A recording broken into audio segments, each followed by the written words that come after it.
The chill that clung to the stone corridors of the Red Keep before dawn was a small mercy, Cersei Lannister reflected, because it meant most souls were abed, and few eyes lingered on the Queen Regent's shadow, as she wove through hidden passages she had known since girlhood.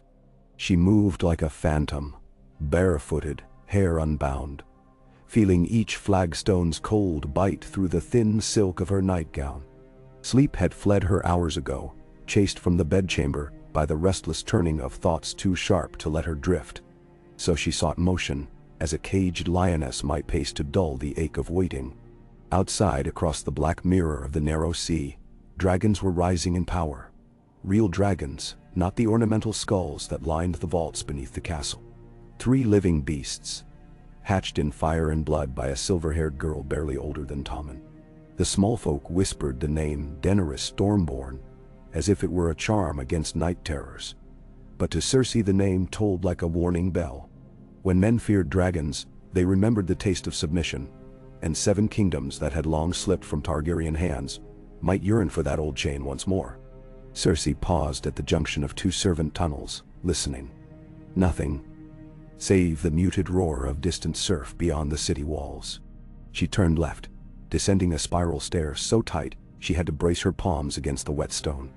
At the base, an iron-bound door yielded to her key, opening on the hidden chamber where Grand Maester Pycelle once distilled poisons and antidotes alike.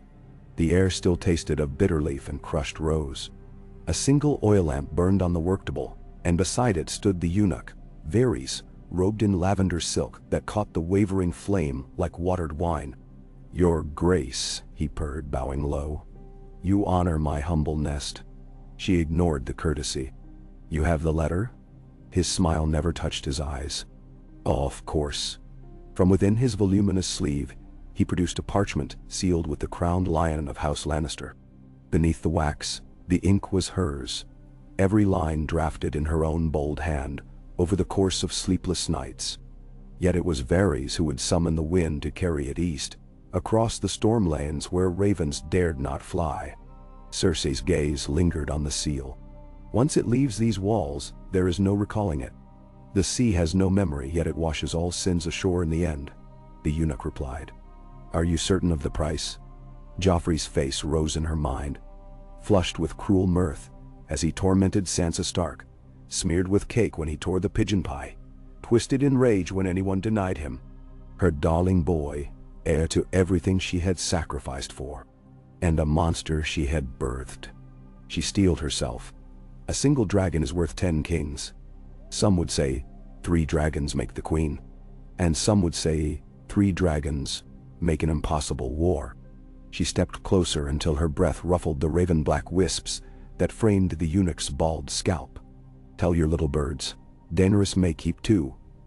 Enough to cow any would-be rebels, enough to ink peace in fire. One she must send to Joffrey, her betrothed, gift for gift, blood for fire." Varys tilted his head. "A marriage pact wrought of desperation is a fragile thing. Prince Joffrey has lively appetites. The Khaleesi may not relish them. Men shall." Cersei's laugh was softer than silk and twice as sharp. "Let her relish the Iron Throne instead. She craves Westeros. Let her carve her seat beside my son. Together they will rule, and our armies with them. The realm will kneel, grateful there is but one head of dragon breathing over its fields instead of 3. And you, your grace, when a young queen bears dragonfire in her womb and golden lions at her side, what crown remains for the mother?" For a heartbeat, her mask slipped, revealing the void that had hollowed her since Robert's death. Power filled it, yes, but power was a draft that left the throat parched even as it cooled the belly. "I will be the queen behind the curtain," she murmured. "The hand on the lion's heart. A dragon may roar, but it is gold that feeds its fires." The eunuch's eyes glittered. "Then it shall be done. My pigeons in Lys know the captain of a fast galley, one who owes me favors better left unspoken. Your letter will find its way to Qarth, where the Khaleesi gathers new banners. From there, we must trust she listens. Then, trust is for fools." Cersei took the parchment and pressed it to the lamp's chimney, softening the wax until her signet freed itself. She pocketed the ring, then lifted her wrist. Hidden beneath her sleeve lay a slender scar, the mark of childhood mischief with Jaime, and a dull dinner knife. She reopened the wound with a hair-thin dagger Varys kept among his vials. Blood welled, dark as garnet. She smeared it across the parchment where the seal had been. "A queen's blood," she said. "Dragons heed that, or so the stories claim." Varys accepted the letter, folding it into the sleeve of his robe. "The songs will remember this night, your grace, though perhaps they will sing a different verse than the one you intend. Let them sing." Her voice rang against the hidden stone. "But I will write the melody." At first light, the small council convened in the Tower of the Hand, though no hand wore the pin. The seat at the head of the table remained draped in gold brocade, awaiting a master to guide the crown's daily burdens. Joffrey, half slouched, half preening, occupied the chair regardless, tapping impatient fingers on the polished oak. To his right sat Sir Kevan Lannister, eyes hooded beneath his fringe of steel-gray hair. To his left, Grand Maester Pycelle coughed into his beard. Pettier Baelish leafed through ledgers beside the window, and across from him stood Tyrion, a goblet in hand, despite the early hour. Cersei entered last, flanked by two crimson-cloaked Lannister guards. She took her place behind Joffrey, resting one hand on the boy's stiff shoulders. He smelled of rosewater and sweat. "Your Grace," Tyrion drawled, raising his cup. "I trust dreamless sleep blessed you. We attend the realm's business, little brother, not the state of my pillows. Alas. I merely hoped to confirm the world had not ended overnight, though rumor claims a most ominous dawn approaches." Joffrey sneered. "Speak plainly, imp." "As you command, your majesty." Tyrion set the goblet down so gently the wine barely rippled. Various whispers of ships sighted off Massey's Hook, flying black sails painted with dragons. Merchants arriving through the mud gate swear they glimpsed a three-headed banner fluttering atop the masts. And in the taverns, tongues wagged that a storm girl with silver hair now sails for Dragonstone. Dany. Sir Kevan leaned forward. "Dragonstone belongs to Stannis Baratheon." "Perhaps no longer," Baelish said, voice soft as marten fur. "Reports from Gulltown place Lord Stannis still rebuilding his fleet. If Dragonstone has changed hands, it is by trickery, or fire." Pycelle stroked his beard. "The young woman styles herself Queen of Westeros by blood right, does she not? Daughter of the Mad King, escaped beyond our grasp." "Then?" Joffrey flicked a glance at his mother. Cersei squeezed his shoulder in silent command. "Let the girl come," the boy king declared. "I will mount her dragon's heads beside traitor Starks when I wed my queen." Tyrion's brow arched. "Which queen is that today?" "My last count found you betrothed to two. Lady Margaery waits in Highgarden," Pycelle reminded gently. "A Tyrell bride brings reach and harvest." Sir Kevan added, "Bread for our soldiers, gold for our coffers. And no dragons." Cersei's voice cut through the chamber like a drawn sword. All eyes turned to her. "Bread fills bellies, but fear conquers hearts. A single dragon circling above the Blackwater would scatter Stannis, Greyjoy, and every upstart lord who dreams rebellion." Baelish closed his ledger. "Are we then to invite this mother of dragons to court? Forgive me, your grace, but dragons are not docile hawks to perch upon a falconer's wrist. They obey blood and fire." Joffrey's grin was all teeth. "She will obey me. I am her king." "Then thou." "Not yet," Tyrion murmured. "And last I read, Targaryens favored incestuous unions to keep dragons pure. Doubt she'll leap at a match with a blonde lion who sharpened knives against her family." Cersei slid her hand free of Joffrey's shoulder and placed it on the table.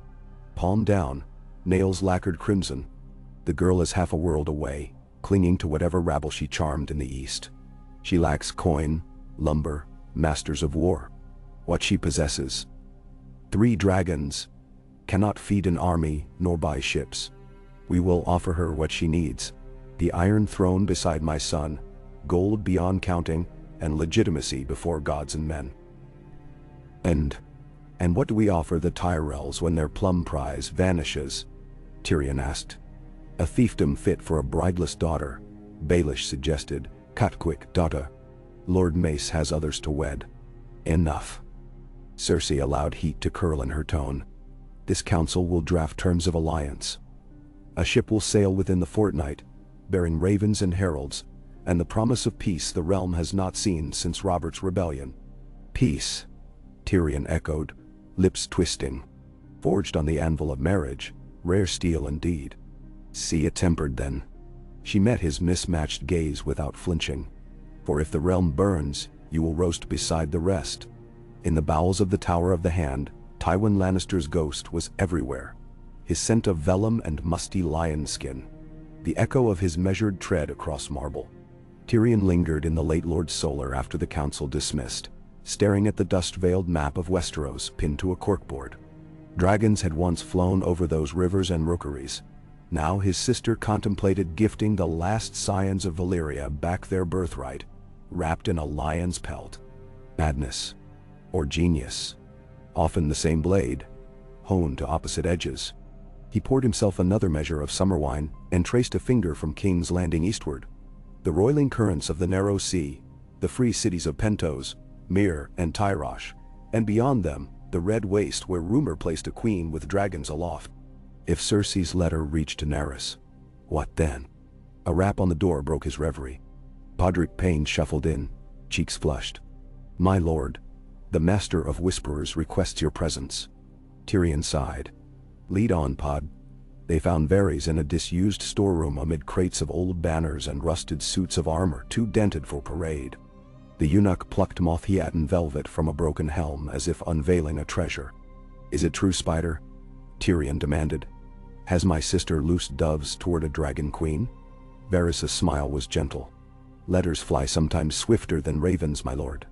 But wings are fragile things." "Then thou?" "I asked for truth, not riddles." "Truth?" Varys set aside the helm. "Very well. Her Grace intends to barter King Joffrey's hand for a single dragon. She entrusted me to see her offer delivered." Tyrion struggled not to gape. He settled for drinking instead. "Seven save us. She means to put a dragon within the walls of this city? A creature of living flame?" "One," Varys reminded. "And one tamed is safer than three unbridled." Tyrion barked a laugh. "Have you met dragons lately, friend? Even in old Valyria they chained the beasts with spells and steel, and still the doom swallowed them. What makes you think our dear nephew can master such terror when he can't stomach a mild insult without screaming?" "Ben?" Varys' lids fluttered. "You overrate my confidence. I merely serve." "Then hear me serve you a warning. If Daenerys Targaryen lands so much as a hatchling on these shores, half the great houses will bend knee to her memory. The rest will plot how best to throttle it in its cradle. Chaos will bloom." "Chaos is a garden," Varys replied. "In fertile soil even hope may sprout."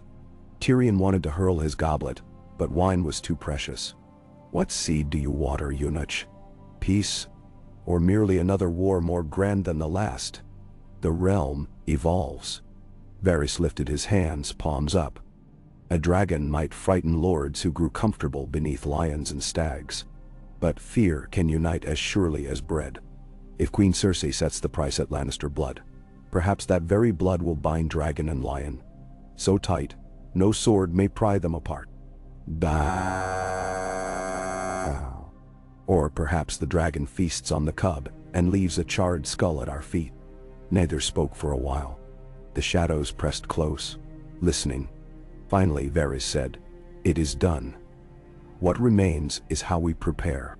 Tyrion swallowed his retort, tasting bitter dregs. "Prepare, yes. For marriage feasts or funeral pyres." He could not yet say. Across the stepstones, a salt wind cut the rigging of the brazen mare, a swift galley of 70 oars flying no banner. The captain, a narrow-eyed woman of Qohor, trusted little to chance, and even less to gods. She entrusted her latest freight to the sea's silence. A sealed chest bound with iron hoops, guarded night and day by 3 sellswords, who spoke Valyrian in whispers. Within the chest, lay more than gold, more than the queen's blood seeping into parchment fibers. It carried the promise of alliance, the shadow of a dragon perched over the Iron Throne, and the price of peace. The sellsword leader, tall, scarred, his right hand replaced by a spiked bronze gauntlet, rested one boot upon the lid. He felt the deck rise and fall beneath him, the pulse of swells that marched toward the horizon like silent drummers.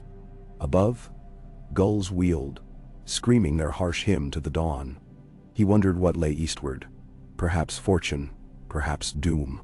He cared little for either. He had served Golden Company captains and pirate kings, Tyroshi princes, and Volantine slavers, yet never had he borne a message heavy enough to break kingdoms. The Lannister seal he would have ignored. The dragon he dared not. Storm clouds gathered astern. The brazen mare angled her sails to outrun them, but the wind shifted, salt spume lashing the deck. Rain came in slanting sheets, driving sailors below. The sellswords remained, cloaked and stoic, while lightning clawed the sky. A crack of thunder split the air, and for an instant the chest glimmered, blood-smeared parchment within, beating like a second heart.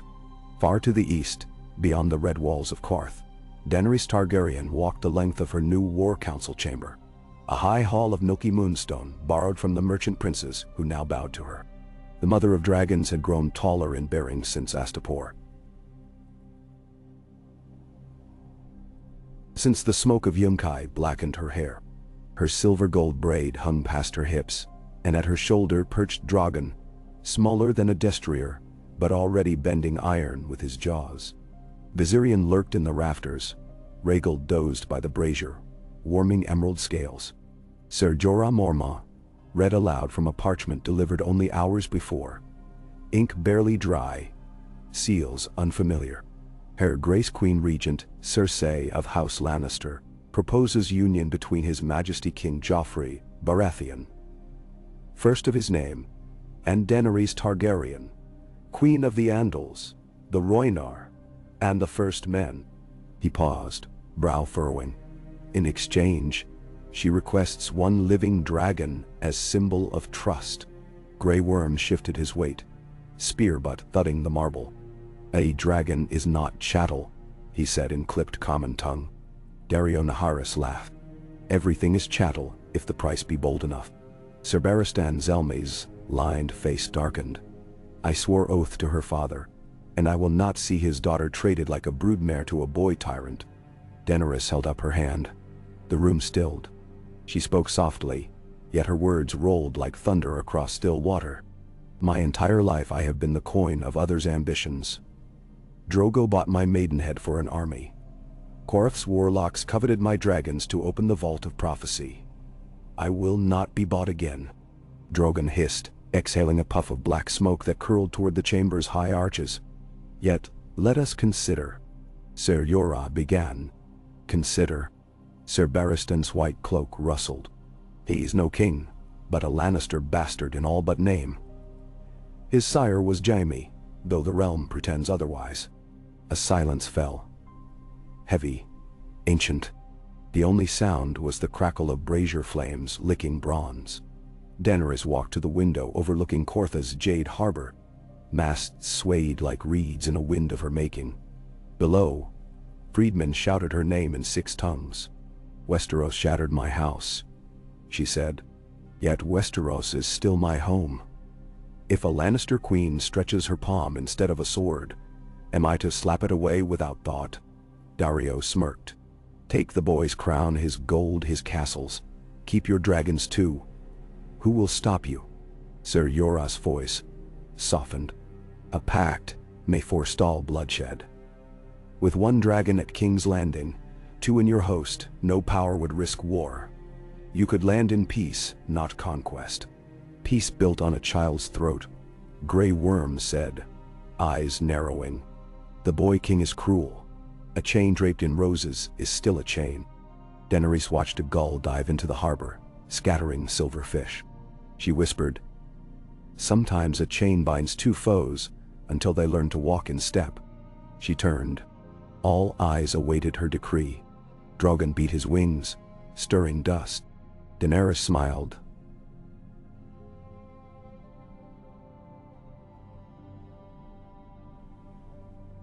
Enigmatic. We sail west within the month. Let us meet this lion's cub in his den, and weigh his roar. In the dungeons beneath King's Landing, black rats scuttled through oubliettes that once held kingslayers and warlocks. Cersei descended alone, torch in hand, trailed only by the shifting shadows of iron bars. She halted before a cell where the damp reeked of old straw. The prisoner looked up, blue eyes, golden hair matted with sweat, a jaw bruised by the jailer's fist. "Lancel," Cersei murmured. "Sweet cousin." He flinched as light touched him. "Your Grace." "Why?" "You know why." She knelt, torch guttering. "Confession weakens you. We must be strong. I told the High Septon everything," he whispered, tears silvering his cheeks. "Of us. Of Robert. Please." Cersei brushed hair from his forehead, tender as a lover. "The gods forgive liars who kneel, but I cannot kneel. I rule."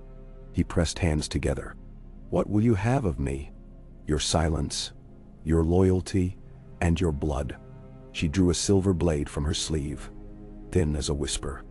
Its edge gleamed firelight, finding reflection in Lancel's widening eyes. Night cloaked the city when the first raven burst from the rookery, its wings drumming the moonlit air. It carried a message of union written in a dead boy's blood. Across ramparts and hay-strewn yards, wind roared through battlements, rattling banners of crimson and gold. Far below, in the black mouth of the black water, tide surged into forgotten caverns, whispering of ancient fires soon to rise again. Cersei stood upon the tower of the hand balcony, eyes fixed eastward where darkness swallowed the sea. Somewhere beyond that horizon a queen of ash and flame weighed the cost of peace against the price of a single dragon. Cersei lifted a goblet, lips brushing wine that tasted of copper and rose. "Come, little dragon," she whispered to the night. "Come and be tamed."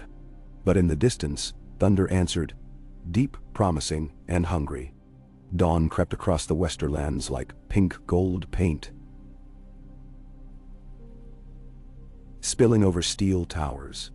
At Casterly Rock, Sir Kevin gathered blacksmiths and scribes, commanded audits of gold mines, ordered levies mustered.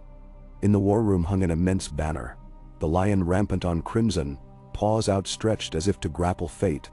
Beside it, artisans labored to render a new sigil combining lion and dragon, the first brushstrokes of propaganda. "Too soon," Tyrion grumbled when he arrived by Raven's wing. "We might yet find ourselves wrestling with 3 dragons, not embracing one." Sir Kevin dipped quills in ink. "Better to craft narrative before an enemy does. If the realm sees lion and dragon entwined, they will fear rebellion. Mendao. Or they will fear the monstrosity of such a union and rise against both." The older man sighed. "Brother, we are past fearing. We must act." Tyrion studied the half-painted banner. Golden claws clasped a serpentine neck, red wings unfurled behind the lion's mane. Beautiful and terrifying both, like his sister's scheme. "Has anyone told Father's bones we intend to trade our lineage to a girl born in exile?" he muttered. Sir Kevin's mouth twisted. "Our house has survived worse bargains. Perhaps. But never with scales and fire." Dany. Beyond the tower windows, furnaces belched smoke. Gold was melted, coins struck, swords forged, all for a future laced with dragon fire. On the 5th day of the Brazen Mare's voyage, gale winds snapped the mainmast.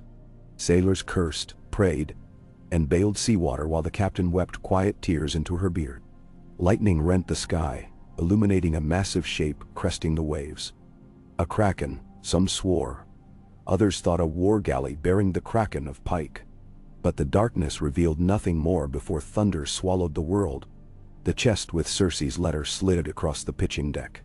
The sellsword leader lunged, gauntlets claws screeching as they found purchase in the lid. His men lashed ropes, securing the box even as men slipped overboard. Amid screams and the crack of timbers, the iron hoops held fast. The letter lived, cradled in blood. When dawn came, the storm had fled west. The Brazen Mare limped east, under makeshift sails. The sellsword stared at a horizon washed clean. Serene, deceptive. He had seen calmer seas swallow greater captains. Yet his mind strayed not to drowning, but to dragons. He had heard the old tales, that each dragon carried fire hotter than any forge, that their shadows could hush entire armies. What fool would trade such a beast for a crown? He spat overboard and answered his own thought. A queen with more pride than sense. In King's Landing, Septa Eglantine led Sansa Stark through the Maidenvault's echoing corridors, rehearsing etiquette for an impending court event no one named. Sansa smoothed her plain blue gown and wondered why the bustle of the Red Keep thrummed like a drumbeat.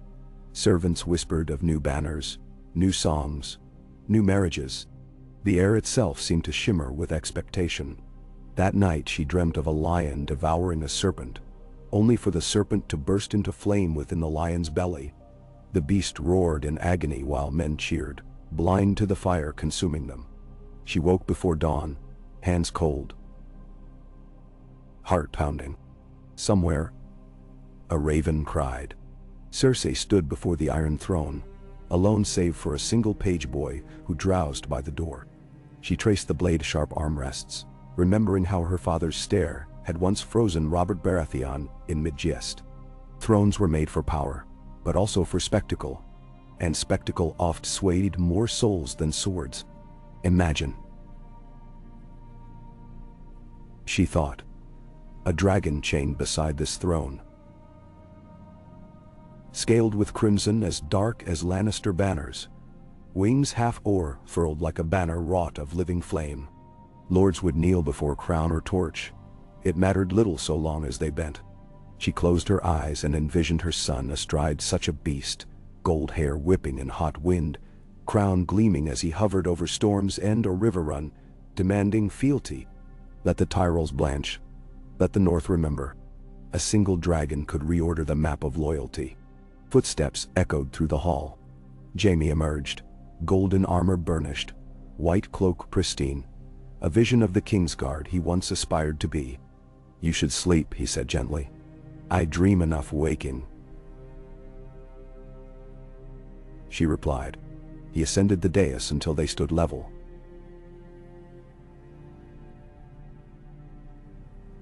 Sword-calloused hand brushing hers. "I heard whispers. Tell me their lies." She met his green eyes. Hers reflected. "I do this for our children, for us." His jaw tightened. "You would wed Joffrey to a Targaryen?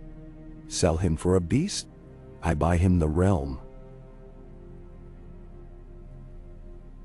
She hissed. "He will wield more power than Aegon the Conqueror." Aegon's sisters rode dragons too, yet they died, and their beasts with them. All die, but history crowns the bold. Jaime looked at the throne, at its 1,000 swords fused in dragonfire centuries past. Bold men forged this monstrosity, and it cut them as often as their foes. "We are lions. Our claws heal." He touched her cheek. "Our claws bleed too." For a moment, silence sealed them together, like old lovers sharing secrets in the dark. Then Jaime turned, cloak swirling, and strode away, his footsteps hollow against the throne room's empty vastness. Cersei watched him go, hands clenching until nails bit skin. She would not be swayed. She would birth a new age, of lion and dragon intertwined, and the world would kneel. High atop the rookery tower, Maester Franken coaxed another raven into flight. This one carried word to River Run, to Harrenhal, to the twins. The Queen's decrees on tariffs and troop movements, distractions masking her greater gamble. Franken's fingers shook as he tied the scroll. He had served under 4 kings, 2 queens, and one hand who nearly killed him for failing to read a false report. Never had he felt the realm's fabric so frayed. The raven leapt, wings beating against dawn's pale glow. Franken whispered a prayer. It would find safe perch before storm or arrow found it. But in his heart he suspected no prayer could halt the storm that brewed. One of fire, one of blood. He watched until the bird vanished, a soot speck swallowed by distance. Only then did he notice the horizon glowing faintly, not with sunrise, but with something darker, redder, like an ember flaring beneath ash.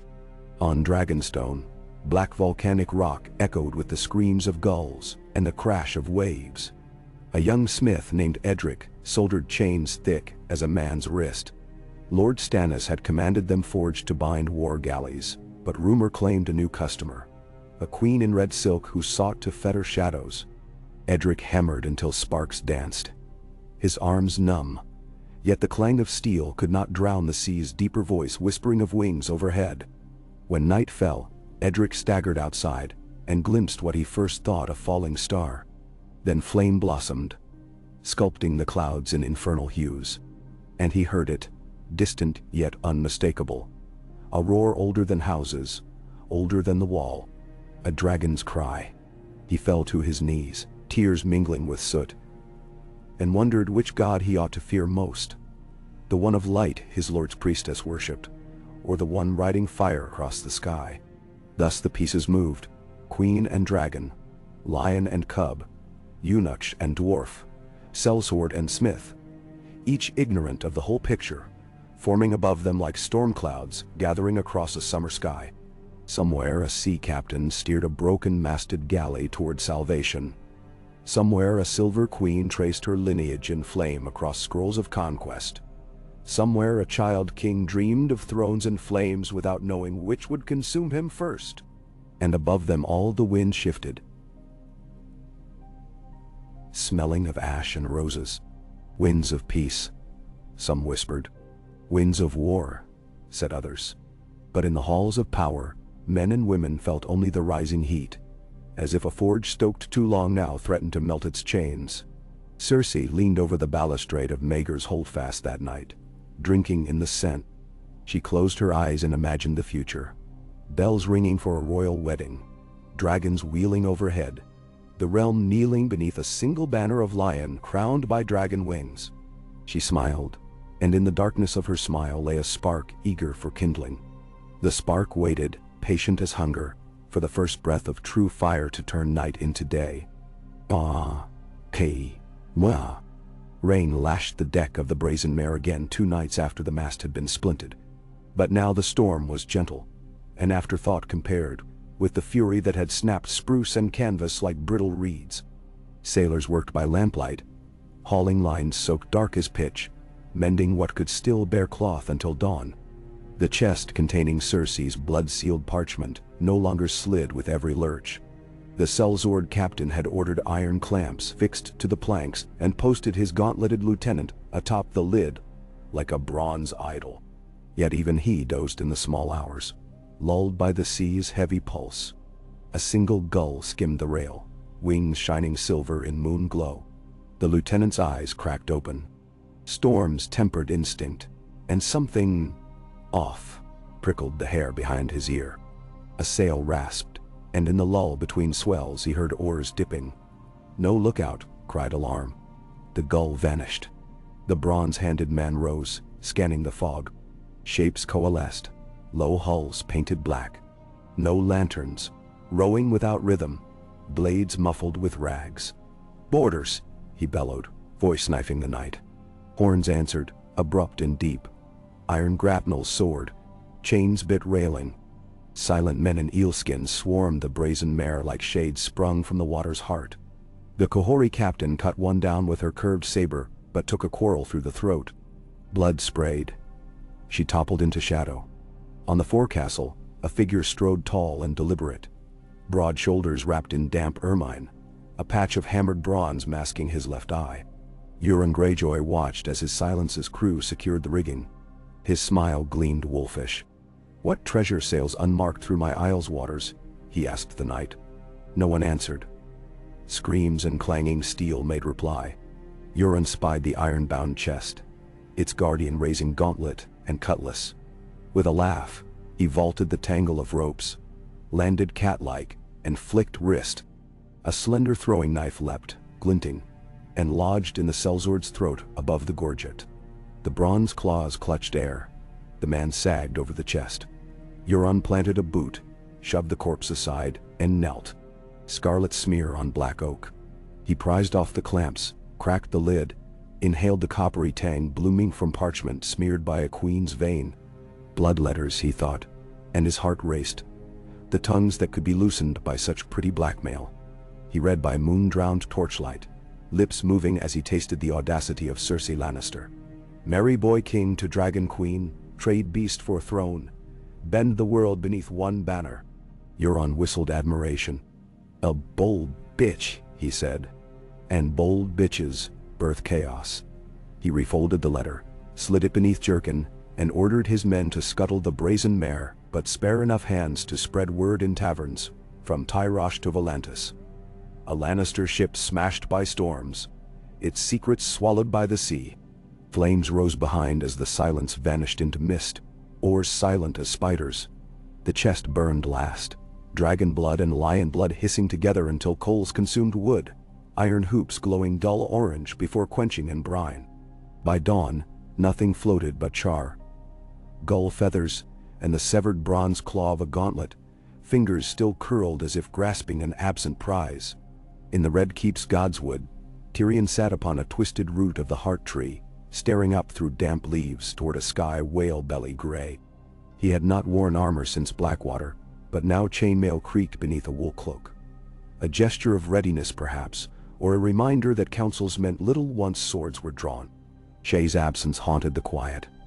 She had been moved from her modest manse at the city wall to rooms deeper in the castle. For her safety. He heard her laughter no longer above the roar of the carpenter's hammers shaping new dragon chains. Varys appeared between trunks. Spirit soft. A bird has returned, he said. No chest, no ship. Only rumor born on sailors' tongues slick with Mirish rum. Tyrion's brows knitted. Sink or seizure.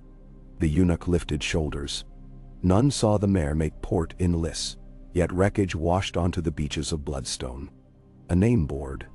Splintered. Menenmawal. Tyrion exhaled. Dragons and storms, poor partners. Poorer still, krakens.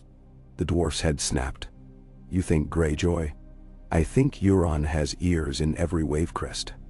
My birds chirp that his silence recently left Pike and prowls the stepstones. She is said to leave none living who glimpse her, though sometimes the tongues he spares wag loud in brothels. Tyrion rubbed swelling beneath his scar. If Euron holds the letter, he also holds leash on my sister's pride. Indeed, a collar of silk around a lion's throat. And around mine, Tyrion muttered, if she blames me for its loss. Varys sighed. It is not lost, merely diverted. The imp barked harsh laughter. Diverted letters spawn diverted wars. What does Euron desire? A crown, a dragon, the world screams. Perhaps all three. Tyrion rose. Then we must find the silence before she finds Daenerys, or sells our secret to Stannis. My little birds can only chirp so loud above storm surf. Then teach them to screech. Tyrion strode away, cloak flaring. Behind, the heart tree's pale face seemed to shift, its red sap tears like fresh blood upon bark. At Highgarden, the scent of apple blossoms clung to every breeze, yet Olenna Tyrell tasted only vinegar. She sat beneath a carved pergola, while a half-dozen scribes recited intercepted ravens from King's Landing. Each scrap burdened her with new outrage. Cersei ordering lords sworn to the Reach to raise levies without consulting Mace. Gold mining concessions promised to Lannister bannermen west of the Mander. And whispers, that the royal betrothal might shift again. When they were done, she waved quills away. Fetch Lord Mace, she commanded the nearest. And dear Loras if he isn't chasing squires. She waited among buzzing bees until her son lumbered forth, crimson doublet stretched across stomach, face flushed with pride at some imagined triumph. Mother, he boomed, the king has sent us a barrel of horse dung dressed in gold lace. Olenna snapped. Cersei plots to marry her wretched get-to-a-dragon girl. Our sweet Margaery stands to lose a throne for the second time. And you stand there with honey on your chin. Mace blinked. Surely not. We are allies. Roses and lions ally while summer smiles. Winter makes beasts of us all. She leaned closer, voice a hiss. Mobilize her riders to Bitterbridge. Secure grain flows, and let ravens fly to Sunspear in Old Town. If dragons come west, we must decide whether to bow or burn. Loras arrived in silver plate, helm tucked beneath arm. We can best any girl with beasts, he said too quickly. A dragon has throat and eyes like any steed. One quarrel. Olenna clicked tongue. One quarrel of scorpion may fell a horse. Dragons are castles with wings. Silly boy, use the steel between your ears. Loras flushed, glanced over orchard. What would you have me do? Court the Martells anew. A viper knows poison weighs around scale. She tapped Cain. And send discreet word to Storm's End. If Stannis still lives, perhaps he hungers for rose bread. Mace sputtered. Treachery. Options, you great oaf. She rose, joints creaking. I will not rest my house's fate on Cersei's whims or a dragon queen's mercy. She shuffled away, trailing the perfume of crushed mint leaves. And in her wake Highgarden's garrison stirred, quiet, efficient, petals edging toward thorns. On Dragonstone, fires burned all night in Smith's Square, forging man-thick chains at Melisandre's instruction. She claimed that they were for a ritual to summon the Lord of Light's favor against the Kraken fleets raiding the Narrow Sea. Stannis cared little for prophecy tonight. Letters had come from King's Landing demanding fealty, coin, and silence. His jaw set like iron as he read each scroll. But it was the rumor of Daenerys' approach that hardened his eyes to cold jade. I am the rightful king, he told Davos, pacing the stone drum's desolate hall. Targaryen or Lannister, dragon or lion, it matters not. Baratheon still sits first, in descent after traitor usurper Robert. Davos thumbed his peeled onion skin fingers. Your grace, if she brings dragons, lords may flock quick as gulls to a corpse. Your claim may matter less than the fire in her wings. Stannis halted beneath a candelabra shaped like seven-pointed star, each flame reflected in his eyes. Then we snuff her fire before it lands. Melisandre's voice drifted from shadow. Fire cannot be snuffed, only consumed by greater flame. She emerged, red silk whispering. The Lord of Light sent this queen as test. Her dragons breathe false fire, born of shadows and screams. Your fire is true, stoked by the Red God. Stannis' lips thinned. You would have me burn children again. Sacrifice when demanded, reward when due. The Night of Onion knows. The night is dark and full of terrors. Davos' mouth tightened. He said nothing. Stannis turned away. Fists knotted. Ready the fleet. If a dragon queen seeks Dragonstone, she will find iron, not welcome. Half a world east, Dany stood alone on Qarth's western wall at dusk. Thousands of freedmen thronged courtyards below, arrayed in patchwork armor, training by flickering torchlight under unsullied instructors.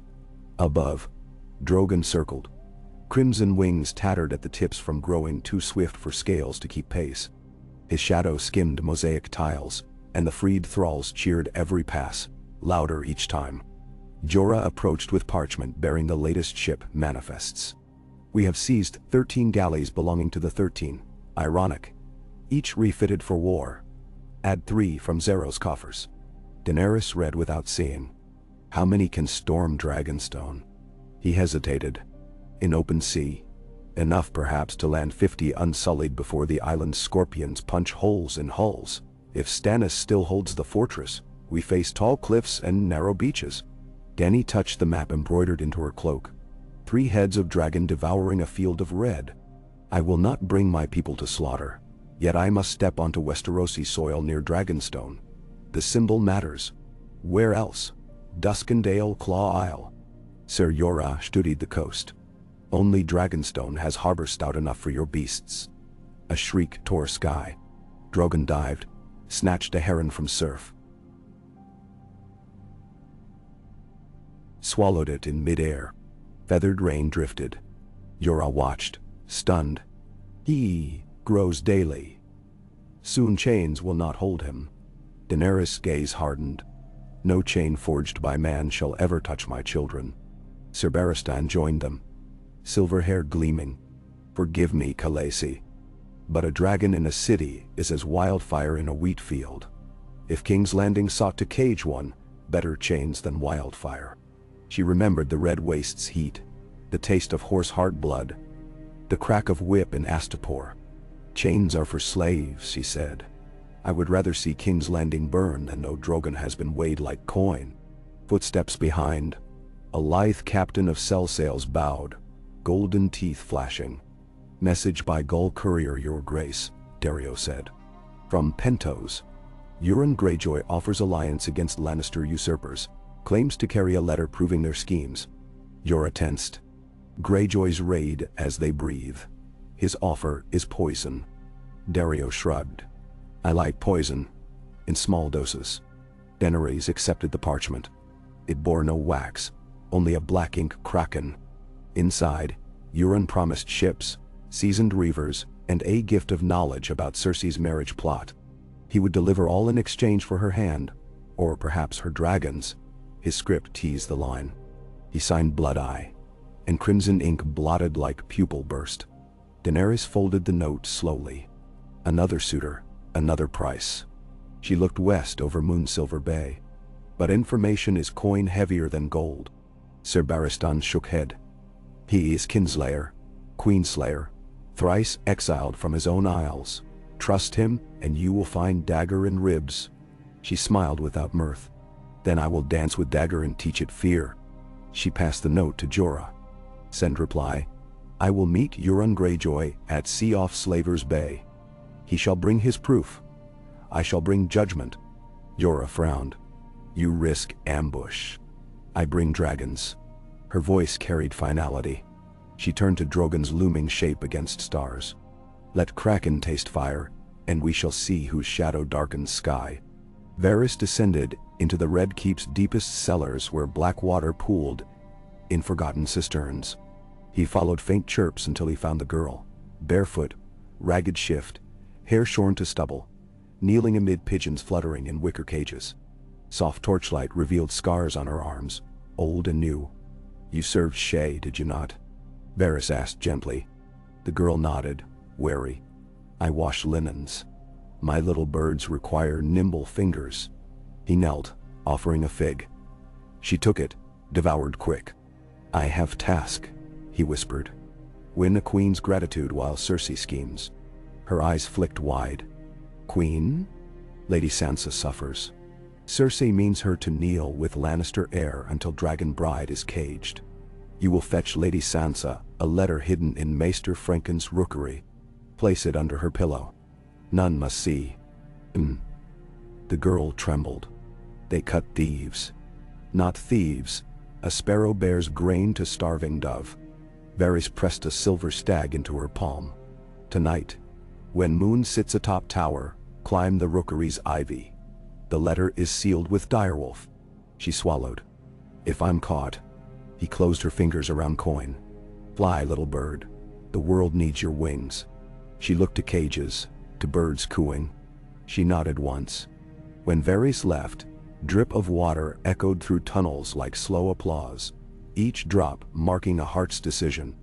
In the training yard of the Red Keep, Joffrey clutched a wooden replica of a dragon's reins, perched upon a scaffolding saddle built by master carpenter Rolfio at Cersei's behest. Below, stable hands yanked ropes to simulate swoops and jolts. The boy king squealed delight at first, but soon grew pale, knuckles white as chalk. Higher, he shouted, though voice cracked. I command you.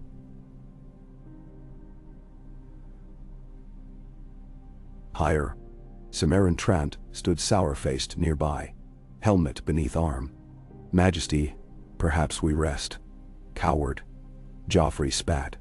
When my dragon arrives, I'll roast Stark rebels and mount their heads over Winterfell. He jerked reins, ropes strained, scaffolding groaned. Cersei watched from balcony, forcing smile. But when a support beam snapped and Joffrey lurched. Enough! Guards rushed. The simulacrum lowered. The king stumbled off, retching. Cersei hurried down marble steps, smoothing his hair. Soon, my sweet, she cooed. You'll fly for true. Joffrey wiped mouth with sleeve. The saddle stinks. I want the real beast. Cersei swallowed bile. We wait upon the Khaleesi. He glared. She delays. Perhaps she needs reminder of royal authority. Leave reminders to your mother. She guided him toward doors. Go. Be measured for the Dragon Lord's helm, the smith's forge. Gold, set with rubies. He brightened. Very large rubies. He stalked off, guards trailing. Cersei exhaled. Beneath bodice her heart hammered. Fear not of dragons, but of a boy's petulance astride such power. Yet she had set the board. Now pieces must move. She summoned Qyburn, whose black robes fluttered like bat wings. Where stands the Scorpion project? She asked. Progressing. Iron limbs stronger than the last siege engines. We affix poisoned bolts. Good. If dragons prove unruly, the realm must see we hold leash. Qyburn's thin smile widened. A leash of barbed steel. He bowed and faded into torchlight. At Pike, the sea tower rocked with wind. Balon Greyjoy eyed his brother across a slab of black driftwood table. Euron, coat still damp from salt.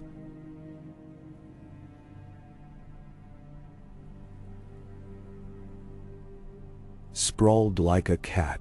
He tossed Cersei's letter onto boards between pewter cups. I'd bring gift, he said.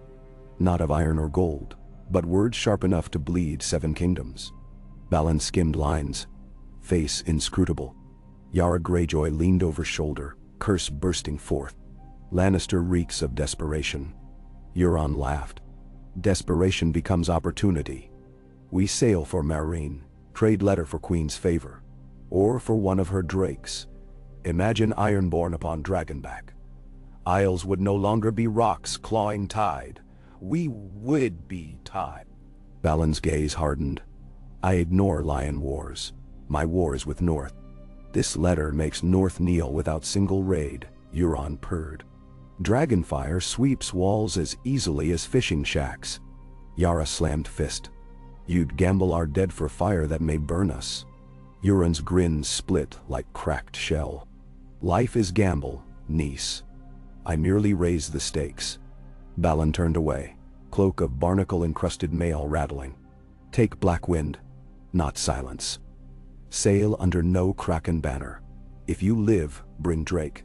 If you fail, drown far from my sight. Euron dipped head, mocking reverence. As you command. When he left, Yara whispered, Father, you free a monster. Balon stared out slit window at boiling gray sea. A monster may slay other monsters. Night-drowned kings landing in humid haze. The girl from the pigeons, the little bird, scaled ivy with thimble fingers. Wind scraped stone walls. Lantern patrolled a long battlement. She clung still until light drifted on, then climbed again. At the rookery window she slipped inside. Silent as fledgling. Ravens croaked sleepily. She tiptoed past nests, reached a desk cluttered with cracked seals. Direwolf. Direwolf. Her eyes flitted. At last she spotted folded parchment ringed in gray wax bearing a wolf's head. She slid it into apron, turned. Feathers exploded. A raven shrieked. The girl froze. A maester loomed, candle in one hand, other gripping her wrist. Thief, he rasped. She kicked shin, bit thumb. The candle fell, wax splashing. She darted between cages. He lunged. Cages toppled. Birds bursting into air. She scrambled through window, ivy tearing dress. The maester shoved arm out, grasped hair. But she slipped free, tumbling onto rooftop tiles, letter in fist. Guards below heard ravens screech. Horns blew. The girl sprinted across gables like shadow, leaping alley between towers. Heart thunder in ears. Arrows hissed past. She rolled, slid down copper roof, and landed in haycart that shattered beneath weight. Pain lanced, but she rose limping, ducked into laundry tunnel. Guards stormed above shouting of traitors in the rookery. The girl pressed deeper into darkness, cradling stolen hope. In Sansa's chamber, the candles had guttered low when scramble at door woke her. The laundry tunnel grating eased, and a small form emerged. rag-clad, bleeding from elbow. The girl staggered to bed, placed parchment within feather pillow, then vanished again through grate. Sansa half thought it dream, but pillow crinkled. She fished out letter, heart hammering at sight of direwolf, breaking seal with trembling fingers. She unfolded parchment. Inside, a familiar hand. Brienne of Tarth, writing from River Run where she sought the Stark girl. The words, "Hope endures. River lords raised banners for Lady of Winterfell. Trust not Lannister peace. North remembers." Tears blurred ink. Sansa pressed letter to breast. A spark lit inside. Small, fierce, defiant. She hid parchment in hem and whispered, "Thanks to gods and unknown savior." Outside horns faded. Sunrise's first blush-colored window. A new day, perhaps, for wolves. Dragons had not flown above Slaver's Bay since Valyria's doom. Yet now, dawn found 3 great shadows flitting across turquoise water. Daenerys rode Drogon bareback, burnished pauldrons gleaming, braids streaming silver toward horizon where Euron's black wind lay anchored, sails furled. Viserion and Rhaegal flanked, wingtips slicing cloud. On Black Wind's deck men gaped, some falling to knees. Euron alone laughed, arms wide. "Come, my bride," he shouted into gale. His crew gazed stricken. Even hardened reavers quailed beneath approaching furnace heat. Drogon beat once, twice, throwing off crossbow bolts that whistled past scale. He landed with thundercrack, claws gouging planks. Smoke curled from nostrils. Wood began to smolder. Daenerys dismounted with cat grace, hand upon Dragon's Ridge. She walked across deck. Men parted. Euron descended forecastle steps, eye drinking her in. "Fairer than rumor," he said. "And rumor makes angels." Daenerys' gaze drifted to Lannister scroll he extended. Red wax lion marred by blood smear. She accepted, unfurled. Read as Drogon snarled low. "Does it please you?" Euron asked. "A boy king's leash. It saddens me," she answered. "A mother trades child for terror." Westeros sinks deeper. Euron's grin widened. "Yet offers you crown without battle. Marry the cub, keep your beasts, let realms bow, and leave you. I bargain for place at your side, consort Kraken Admiral, King of Seas." He reached, brushed a braid. Drogon roared, sailors screamed.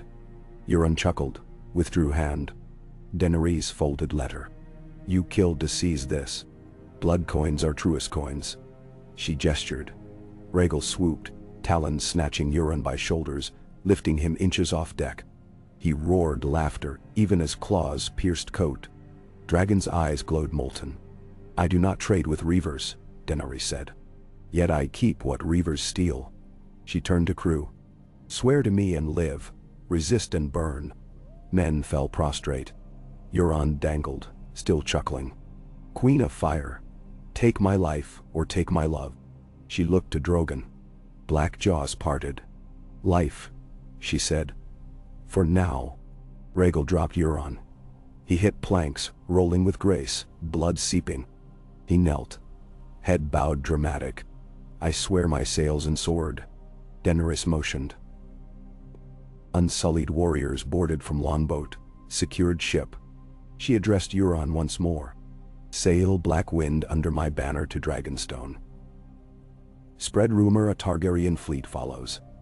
When my host lands, you will guide through Blackwater Bay. Betray me and dragons eat Kraken raw." Euron licked bloody lip. "A fine feast." She mounted Drogon. Flames leapt where claw scratched oak. Black Wind crew scrambled to douse, but Daenerys was already aloft, scroll secured, thoughts racing. She had proof now. Cersei's gambit lay bare. Yet whether to accept, reject, or weaponize it remained question tangled as masts. Below, Euron watched Dragon's silhouette vanish into rising sun. And he smiled a secret smile, as hot tar might smile before boiling. At River Run, banners of Tully trout snapped alongside stark direwolves newly restored. Brienne sparred with Lord Edmure's guards when Raven arrived. Sansa's cryptic lines confirming receipt of letter pledging patience and begging safety for the North's scattered children. Brienne read twice, pride swelling. She sought Sir Brynden Blackfish atop rampart. "She lives?" she said simply. The Blackfish's flinty eyes softened a fraction. "Good. Now we bleed for her." He gestured to camps growing beyond Moat: Karstark, Mormont, Umber, Glover. Northern hearts migrate south. They march not for crown but for daughter lost. Now. Brienne looked toward morning haze where tents sprouted like mushrooms after storm. "When they stand ready," the Blackfish's mouth quirked. "When wolves howl loud enough to shake lion thrones." Brienne tightened grip on Oathkeeper. She thought of Sansa alone among serpents, of dragons and krakens swirling seas, and of a vow sworn beneath a weirwood's red leaves, to keep safe the daughters of Lady Catelyn. She whispered, "Soon." Varys' little bird returned at dawn, hair filled with straw, knees bleeding. He dressed wounds with mare salve, praised her courage, and gave new coin. "Take passage north with merchant caravan," he advised. "King's Landing no longer safe." The girl shook head. "I stay. Wolves still caged." Varys blinked, then smiled faintly. "Very well. The realm needs brave hearts." He watched her vanish into alleys, and wondered at small ripples stirring tidal shifts. In candlelight he penned cipher to Old Town. "Danger of dragon lion pact lessening. Euron Greyjoy intercepts. Daenerys approaches with knowledge. Ring bells discreetly. Sealing with spider sigil," he murmured. "Spin, web, spin." The Tyrell embassy arrived 3 days later, Margaery herself, escorted by Sir Loras and Lady Olenna. Cersei received them in throne room, hung with half-completed lion-dragon banners. Margaery bowed prettily. Olenna's eyes darted like pickpocket. "Your Grace," Margaery began, voice honey, "I hear rumors as bees hear sweetest bloom. They speak of dragons and distant brides. I come to confirm trifles and offer comfort." Cersei descended steps, silk whispering. "Rumors mislead." Olenna snorted. "Rumors often follow tracks laid by truth." Cersei ignored. "The crown values Tyrell loyalty. Our alliance stands radiant." Margaery smiled. "Radiance requires sun. I fear shade grows should a new flower sprout beside the rose." Cersei's green gaze cut sharp. "You mean to threaten?" "Advise." Olenna tapped cane. "A lion may court dragon, but rose perfumes corpses later." Cersei stepped close, whispered where only Queen of Thorns could hear. "Speak once more of perfume near my throne, and I shall gift you trial by combat. My champion Sir Gregor has a fondness for pruning." Olenna's eyes glittered. "Careful, dear. Thorns prick inattentive fingers." Margaery interposed, hands raised. "Please, my ladies, let us celebrate upcoming royal wedding, whichever it proves. The realm's joy depends on clarity." Cersei forced a smile. "Clarity will come with dawn's light." She clapped, bidding servants guide guests to apartments. When they left, her smile dropped. She turned to Qyburn lurking in shadows. "If flowers meddle further, pluck petals." Qyburn bowed. "With pleasure." That night, Tyrion dined with Podrick upon roast quail smothered in lemon. Pod's nervous chatter about scorpions large enough to skewer dragons filled silence until Tyrion slammed cup. "Die. Enough." He paced. "Every move now entwines 3 queens. My sister, Dragon Girl, Queen of Thorns. Joffrey sits center, a crown of tinder waiting spark." "Ah." Pod swallowed. Tyrion muttered, "We require water before fire, else city becomes grave." He halted at window overlooking Blackwater where shipyards bustled by braziers glow. "Pod, ready a raven to Bravos. We will seek Iron Bank support for debt relief should dragons blockade ports. Promise higher interest than Cersei dares." Pod nodded, scurried. Alone, Tyrion poured rare Myrish nightfire, watched liquid swirl green. He pictured Cersei's gamble unraveling, pictured dragonfire on the sea. And in dark glass reflection, he glimpsed his scarred face split by uncertain grin. "Chaos is a garden," he murmured. Let us hope dwarves know how to weed. On Dragonstone's western beach, Stannis' fleet assembled under pale moon. Fires burned along surf where smiths riveted last armor. Davos boarded Lord Valerian's swan-prowed galley, carrying scrolls of supply. Melisandre shadowed Stannis atop the wind-carved bluff. She pointed east where faint red glow tinged horizon. "Dragon's breath," she whispered. "The false fire comes." Stannis' jaw worked. "We sail at dawn. Let her meet iron before island." Melisandre's eyes, orbs lit by internal flame. "Beware, my king. The Lord of Light shows forked paths. In one, you strike down Dragon Queen, yet shadows linger and throne remains beyond reach. In another, you spare her, and the fires merge, forging sword of sunrise." Stannis snarled. "I heed prophecy no more than tides. My duty is realm." She smiled sadly. "Prophecy is realm." He stalked off. Melisandre closed eyes, whispered to night. Flames on beach bent toward her, as if listening. 5 days later, fog-blanketed Blackwater Bay thick as wool. Atop Maiden's Tower, Marguerite Tyrell watched ships vanish into white. She held a note slipped beneath door. Varys' courtesy copy of Cersei's initial letter. One he saved before sending. Olenna read behind her. "Dragon Queen might accept," the elder mused. "Or might rage." Marguerite folded parchment. "Either path dethrones me." Olenna patted arm. "A rose grows where light finds cracks. We must widen cracks." She produced a second note. "Northmen massing at River Run.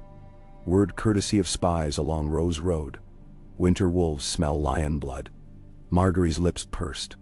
"If dragon burns lion and wolf devours burned remains.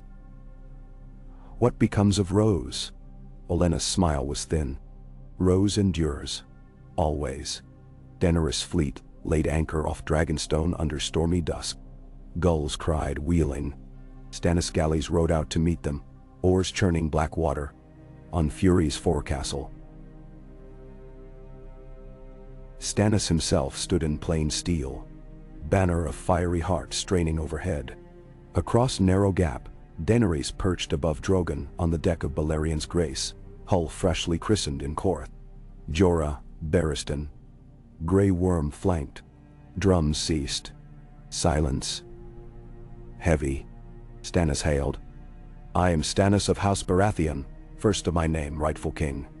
"State your purpose." Daenerys' voice carried on wind. "I am Daenerys Stormborn of House Targaryen, rightful queen. I come to reclaim home denied me." Stannis' gaze flicked to Dragon's smoldering maw-dotty.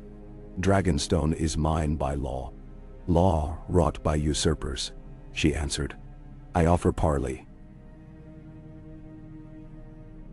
Share this island as beachhead. Together we may strike false lions." Stannis barked, laugh void of mirth. "I require no partner who hatches monsters." Drogon growled. Heat wafted across gap. Stannis' sailors quailed. Davos whispered, "Your Grace." "Caution." Melisandre stood near mast, eyes blazing. "Do not fear, Your Grace. Fire recognizes truth." She lifted arms. Flames along Stannis' deck flared impossibly high. Swirling, smoke column rose, formed shape. Fiery stag towering. Across gap, Drogon recoiled, snarling. Daenerys' eyes narrowed. Sorcery is no shield from teeth. Stannis signaled. Scorpions on galleys swiveled. Bolts notched with chains looped to winches. Jorah's hand found sword. Ser Barristan whispered, "We tire the old king embracing death this day." Grey Worm tensed spear. Before tension snapped, horns sounded starboard. From fog emerged black wind under Targaryen banner. Euron at prow. He hailed both. "Brothers, sisters, I bring gift of seas." Stannis cursed. "Greyjoy scum." Euron raised something gleaming, a dragon eggshell coated in gold leaf. "Token of trust," he called to Daenerys. "Proof I sail beneath Queen of Fire." Daenerys' brows lifted. She gestured. Rhaegal flew, seized shell, returned. It was hollow, filled with Valyrian parchment. Scrawl of Lannister war plans stolen from Silence's previous raid of supply galley. Daenerys read. Anger shone. She faced Stannis. Lion plots to pit us against each other. Stand aside, Baratheon, or be torn between Kraken and Dragon. Stannis' jaw flexed. Davos whispered again. Melisandre's smile serene. At last, Stannis raised hand. Scorpions relaxed. Bring one ship ashore. We talk at sunrise. Daenerys nodded. I accept. Drogon roared triumph, wings beating spray across both fleets. Euron, watching, laughed and twirled patchwork cloak. Now the game begins. In King's Landing, Cersei woke from troubled dream. Dragons flying circle yet tethered by chains of gold. She rose, padding to balcony. To east, a flicker tinged sky red. Not sunrise, something else. She breathed chill air and whispered, "Come, little fire." Behind, door creaked. Qyburn entered, bearing sealed raven scroll. "From Dragonstone, your grace." She snatched, broke wax. To find parchment blank but for single line in Valyrian. Fire obeys none but itself. Beneath, 3 smeared circles of ash imprinted like dragon claws. Cersei crushed scroll. Prepare the city. Time for banners to burn. Memsundo. Qyburn inclined head. As you will. Our master alchemists stand ready. Wildfire stores ripe. Cersei's smile curved savage. If dragon crosses walls, we shall greet it with green fire. Her gaze swept sleeping capital, the twisting streets, the people who had cheered her procession, who had thrown off their shoes begging bread. She felt no tremor of doubt. Let them burn, if burning secured crown. In her mind's eye she saw Joffrey astride crimson beast above emerald explosion, lion triumphant amidst ruins of old kings. She whispered, "A dragon may roar, but a lion fires the world." And somewhere far above the narrow sea, thunder rumbled back. No storm, but wings beating destiny's dread. A.K. The tide withdrew from Dragonstone's black pebble, strand with a hiss like breath through broken teeth. Dawn clouded red gold behind ragged cliffs, while 2 armies faced each other across a narrow causeway of cooled lava. On one side hunched banners of the fiery heart stag. On the other, the 3-headed dragon rippled crimson and obsidian beneath sea spray. Between these lines, under the lee of the ancient stone bridge, Daenerys Targaryen and Stannis Baratheon met a second time. No deck creaking beneath them now, only basalt slick with decades of salt.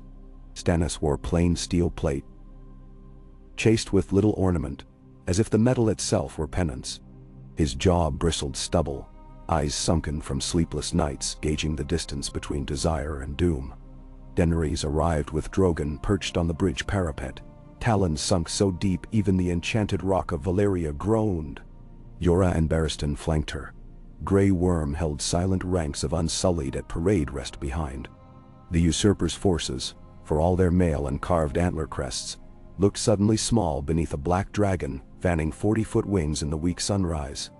Yet Stannis did not pause. He strode forward, boots clicking, Melisandre ghosting half a step to his right, cloak of living scarlet. The Red Woman's eyes were lamps lit from within. She regarded Daenerys with the distant tenderness reserved for stars destined to fall. Stannis spoke first. "The boy on the Iron Throne is false. The girl beside him is false. My claim remains lawful. This is fact." He gestured to Melisandre only enough that the ruby at her throat winked. "The Lord of Light forges one king." Daenerys inclined her head, moon-pale braids glinting. "The dragons remember a different king, my lord. Your law was written in the blood of my family." "And your father wrote the book first?" Stannis' voice was flint. "We stand upon bones of kings. Someone must rule the living." He lifted chin toward Drogon. "If you intend to burn me, do it. Otherwise we talk terms." Behind him, Davos Seaworth exhaled. The Onion Knight had feared this morning would begin in flame. The smell of salt and soot already haunted his memories. But Stannis' words carried stubborn steel, not rage. Daenerys folded arms. "Terms require recognition. Recognize me as queen, And I will appoint you Hand of the Realm. Fire and stag together will unseat the lion. Stannis' brow pinched, as though tasting bitter pulp. You offer me hand when I offer you vassalage. Your dragons fear my ships. Your ships fear my cliffs. Give me one beast for my banner, your smallest. With that fire I raise King's Landing. We count the ashes together. Bendamel. A hiss broke from Drogon. Feathers of smoke curled from the dragon's nostrils. Jorah bristled, hand to sword, but Daenerys lifted a palm. No dragon leaves my side. Her eyes flashed. My blood is fire made flesh. I will not trade children as your usurper queen would trade hers. Stannis' gaze flicked to Melisandre, who watched the argument like a reader savoring prophecy revealed. She stepped forward. The red god has shown me two flames dancing. One black as night, one silver as dawn. When they unite, the darkness shivers. When they quarrel, the world freezes. Enough riddles, Stannis snapped, but the priestess's whisper lingered like incense in windless air. He turned back to Daenerys. You name me Hand. I name you Pretender. There is no bridge between. Then we remain islands. She replied, voice soft with warning. Even islands may drown. Grey Worm's spear tapped the rock once, an echo quick and hollow. It carried unsaid vows. We can end this parley in red. Stannis looked over the serried ranks of Unsullied. The dragon crouched like living siege engine. The cell-sail banners of Euron Greyjoy's Black Wind, drawn up behind. He weighed the smell of smoke against the ache of certainty in his bones, against the murmur of a god whose signs he no longer trusted. At last he spoke in low grind. Return at dusk. I will answer then. In King's Landing, the day began with the taste of copper on the wind. Lamplighters felt it first.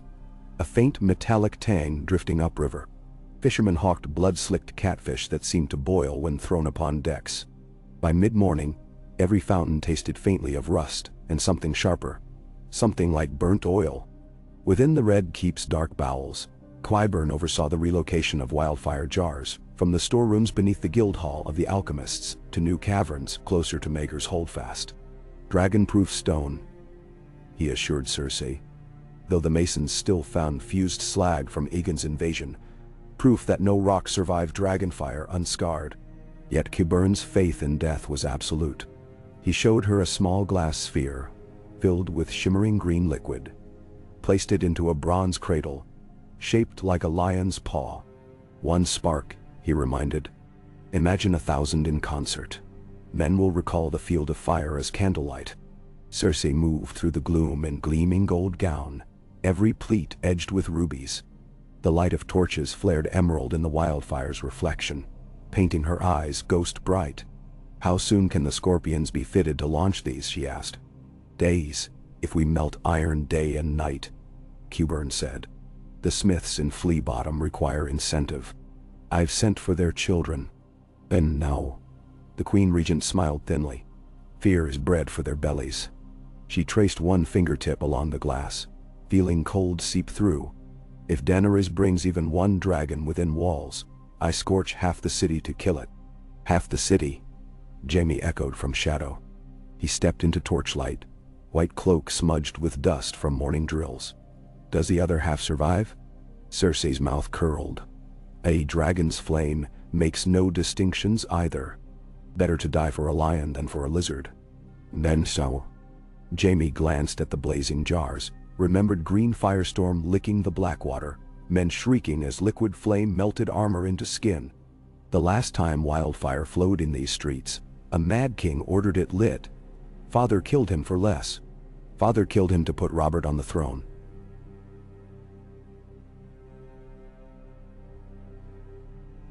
She said, Robert is dead, and our children reign. Our child, Jaime corrected, voice low. Singular now. Color drained from her face at mention of Myrcella.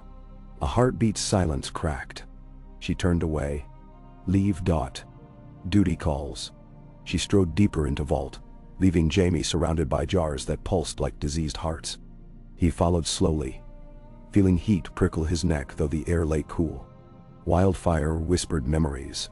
Aerys's last smile, smoke curling in great sept. Tyrion's inferno on the river. That long night he watched orange blossoms devour men by thousands, and felt nothing but emptiness. He wondered if emptiness would be all that remained of his sister when her war ended. In a modest cell high in the White Sword Tower, Sir Barristan Selmy sharpened his blade with careful strokes, while outside the window, the gulls cried. Each rasp of stone over steel carried decades. The day Rhaegar asked him about love, the afternoon he placed crown upon Robert's brow, the night Joffrey mocked his age. He had served kings both noble and cruel, but never had he thought to kneel before two at once. The door creaked. Missandei slipped in, scroll in hand. Sir Barristan, Khaleesi requests counsel, for Dusk Council. She extended parchment sealed with a red wax dragon. He accepted, eyes scanning neat Valyrian script. Daenerys words. Old Knight. I weigh terms with Stone King. Tell me of honor when oaths tangle like vines. How did you stand when Robert offered mercy after Trident? He remembered that muddy field. The prince dead. Targaryen banners trampled. Robert had taken a knee beside Rhaegar's body, face streaked with blood, before ordering heralds to spare common soldiers. Barristan's leg shattered by a mace blow. Robert carried him to the maesters. Mercy, yes, but also victory, absolute. Barristan wrote quick. Mercy is easy once the enemy lies bleeding. Honor bites hardest before swords meet. Trust none who cling to law more than compassion. Stone cracks under fire. It is water that turns steam and breaks chains. He waxed seal and sent it down with Missandei.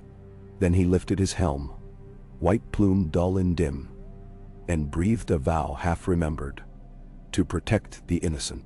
Innocence, he feared, was as rare as dragons. In a shuttered alcove of the Grand Sept of Baelor, Olenna Tyrell braved incense thick enough to choke roses. Opposite her, the High Septon, a freshly enthroned man whose piety smelled faintly of gold, toyed with prayer beads. Your Grace, he murmured to Olenna. Though she was no queen, respect flavored his every syllable. Gold flowed from Highgarden more sweetly than from Lannisport these days. Olenna held out 2 rings, garnets cut into 7-pointed stars. For the faith militant, she said. A token of devotion. The Septon weighed them, literal and figurative. The faith stands neutral amid wars of thrones. Olenna's smile twisted. Neutrality requires strength. We offer steel tomorrow at dawn. 500 troops sworn as poor fellows. If the faith sees wisdom in chastening those who place children before gods to trade dragons. None. The Septon's brow smooth. The crown's alliance with idolaters troubles even the meekest brother. Then bolster meek hearts. Olenna leaned closer. If dragons roost in the Red Keep, the small folk will turn to prophets over princes. Better those prophets speak with reach accent, wouldn't you say? A slow nod. I will pray for guidance. And I will pray your ears remain open. She rose. Old women know secrets the stranger covets early. She glided out among marble apostles, cane tapping marble.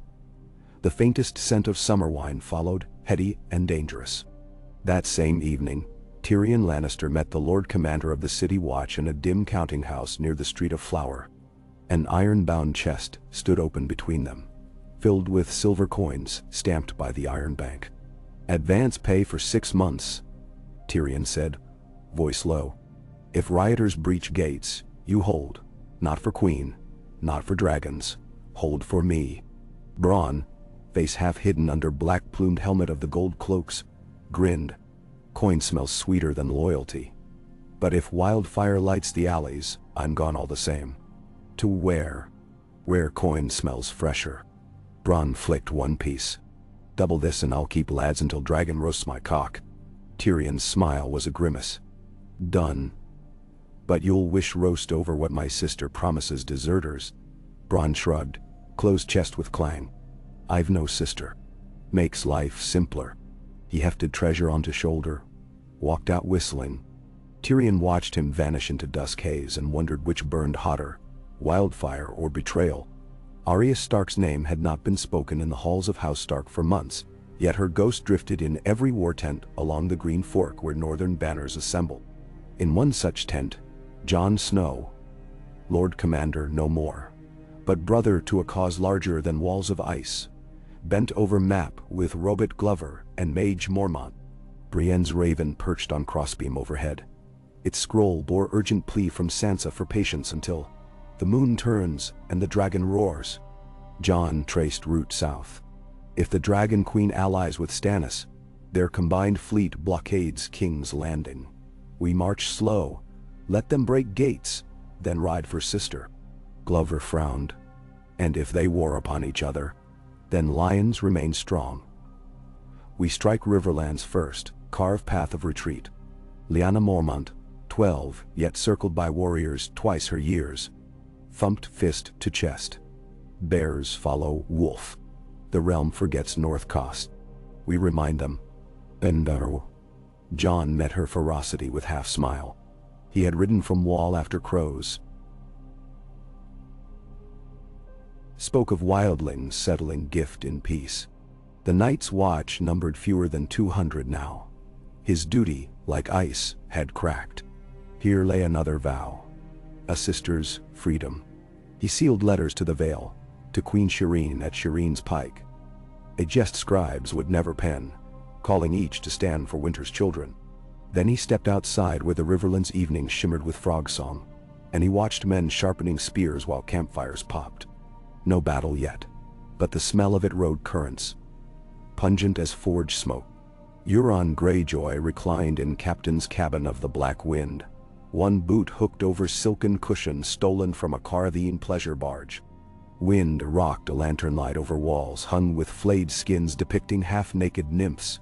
Across the table lay parchments, Daenerys' charter granting him, Lord Captain of the Narrow Sea, Cersei's blood-written plea, and a third letter newly inked to Cersei promising to deliver Dragon in exchange for her crown in marriage. 3 queens, he mused, and I shall marry them all or kill them all for refusing. He dipped quill, scratched sigils in blackish wine. In margins he sketched a kraken coiled about lion and dragon, tentacles strangling both. He laughed, rolled the scroll. His steward entered, announcing landfall soon. To Gulltown, Euron said. We loose this letter on wings north and south, east and west. Let chaos mate with rumor. He rose, strapped Nightfall across back, and ready the priests. Tonight we drown a score. The god must feast before storms. Nan. On Dragonstone the tide returned, raking gravel as shadows lengthened. Daenerys paced ruins of the ancient Valyrian courtyard, where sowers of the great empire had once bred monstrous hounds. Moss crept over cracked dragonglass tiles. The air smelled of salt and old sorcery. She felt ghosts beneath her feet, ancestors who forged crowns from fire, who believed themselves gods until doom swallowed them whole. Jorah approached. Stannis' answer will not please you, he warned. She halted by a broken gargoyle, expression unreadable. How do you know? He set his smiths to fit new chains for scorpions. Jorah shook head. Men rarely toil so if they mean to kneel. Davos says his king is stubborn yet just. Stubborn often strangles just. The knight sighed. If talks fail, we must strike before his engines mount the cliffs. One night attack by dragon could end this siege. Daenerys laid hand on Drogon's warm underbelly. The great beast crooned. We do not butcher allies until they call themselves enemies. I will grant Stannis until the moon is full. And if he still refuses, then we light the sky, she whispered. Ser Barristan entered, handing her his reply letter. She read, eyes softening at the old knight's counsel. Mercy is easy once the enemy lies bleeding. She murmured, Not yet, Sir Grandfather. I will not don Robert's mercy. From the far keep, horns blared.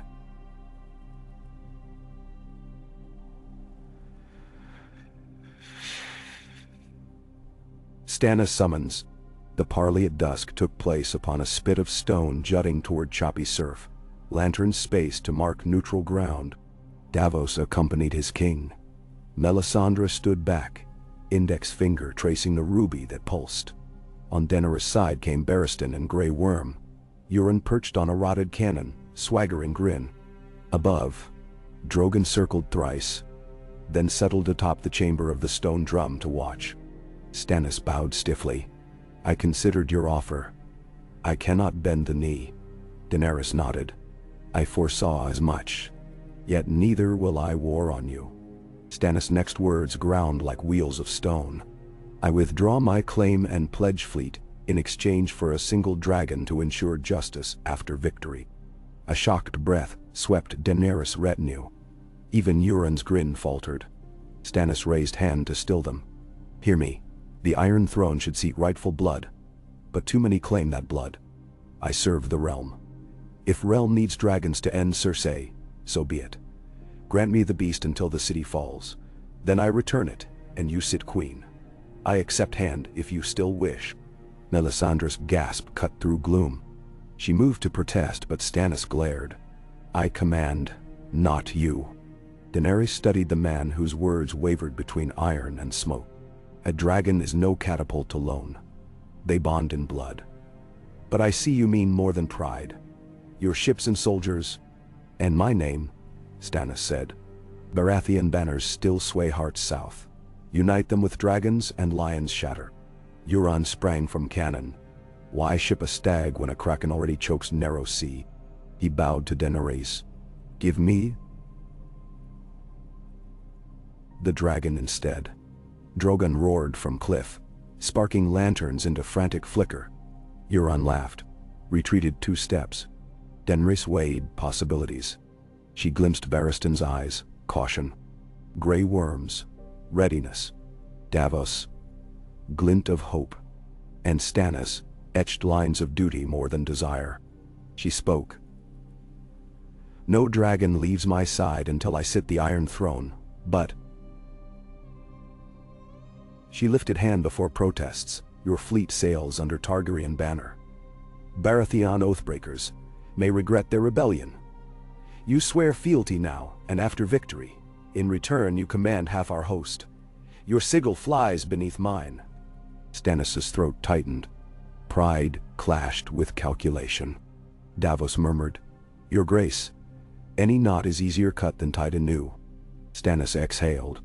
"Done." He knelt, awkward in mail, gauntlets scraping grit, and his utterance carried across waves. "By gods old and new, I swear fealty to Daenerys House Targaryen until death and after." Melisandre stared, stunned. Her fire visions never pictured this kneeling. She touched her ruby. It stayed dark. The Lord of Light withheld commentary. Daenerys offered Stannis her hand. He rose, fingers like iron clamps. She felt weight shift, in the world, in her chest. Drogon trumpeted approval, flame hallowing the night for a heartbeat. That same hour, inside Cersei's solar, Jaime found his sister pinning new brocade to Joffrey's ceremonial doublet. Deep Lannister red shot through with black dragon wings embroidered in thread of shadow. "Hell hate the color," Jaime warned. "Hell wear what I command." Her needle flashed. "Dragons affirm his supremacy. The small folk must see harmony. He can't stomach roof pigeons. What will he do when a real dragon perches? Celebrate." She knotted thread, snipped. "If you came to plead mercy for Sansa Stark again."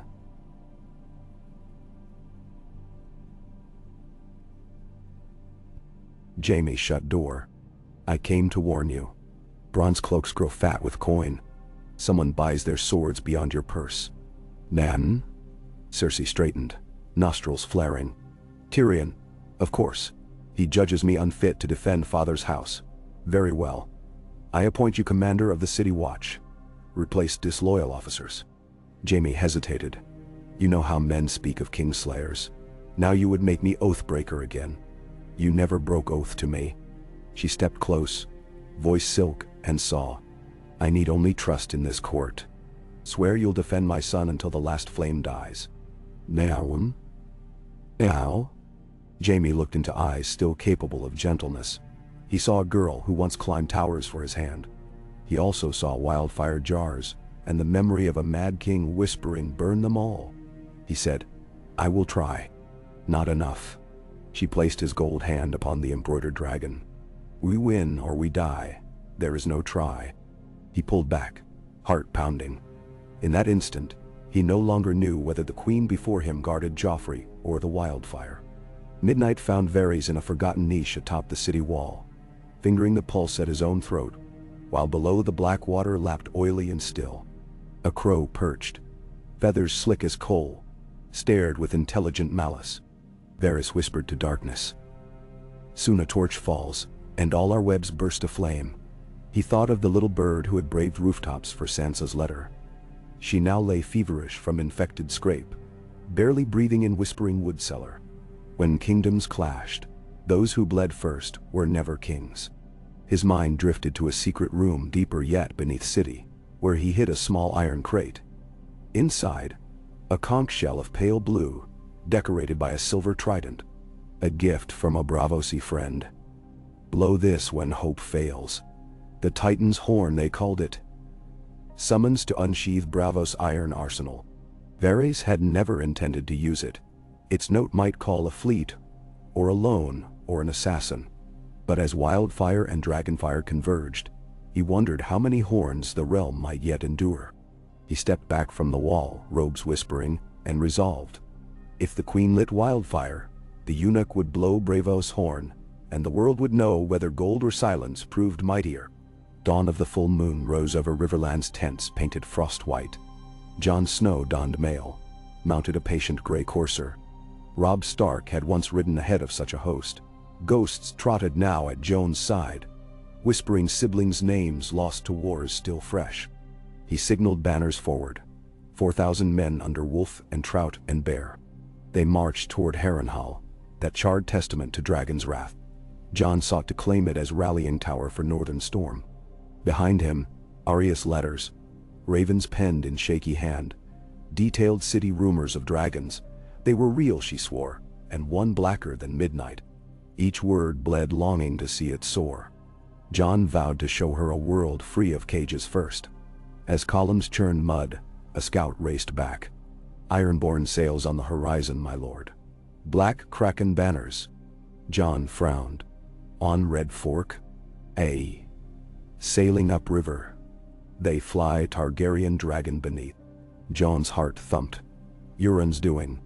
If krakens reached Harrenhal first, the walls might bristle ironborn arrows and songs of drowned gods. He ordered cavalry forward. Speed would be their sword. The north marched, woodland leaves whispering overhead like watchers who had seen too many kings. 2 nights later, gunpowder-brown clouds rolled above King's Landing, but no rain came. Street prophets, cried Dragonfire, hoarse voices echoing off stone.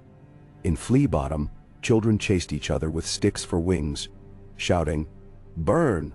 until gold cloaks broke bones. Panic brewed alongside wildfire. Sparks of unrest leapt faster than alchemists' forges could hiss. In a candlelit workshop behind the Great Septi, Qyburn's assistants fitted a scorpion's crankshaft. One misaligned tooth snapped. The flinger arm recoiled, smashing through timber lattice, decapitating a novice monk. Blood sprayed across warm wildfire casks. A hiss sizzled. Fumes ignited. A sudden roar of emerald flame climbed the workshop rafters, claws of light seizing air. The night turned bright as noon for a heartbeat before the roof collapsed, sucking flame inward. Smoke towered above city like some obscene finger. From balcony of the Tower of the Hand, Tyrion watched explosion bloom. Test successful, he muttered. Lips numb.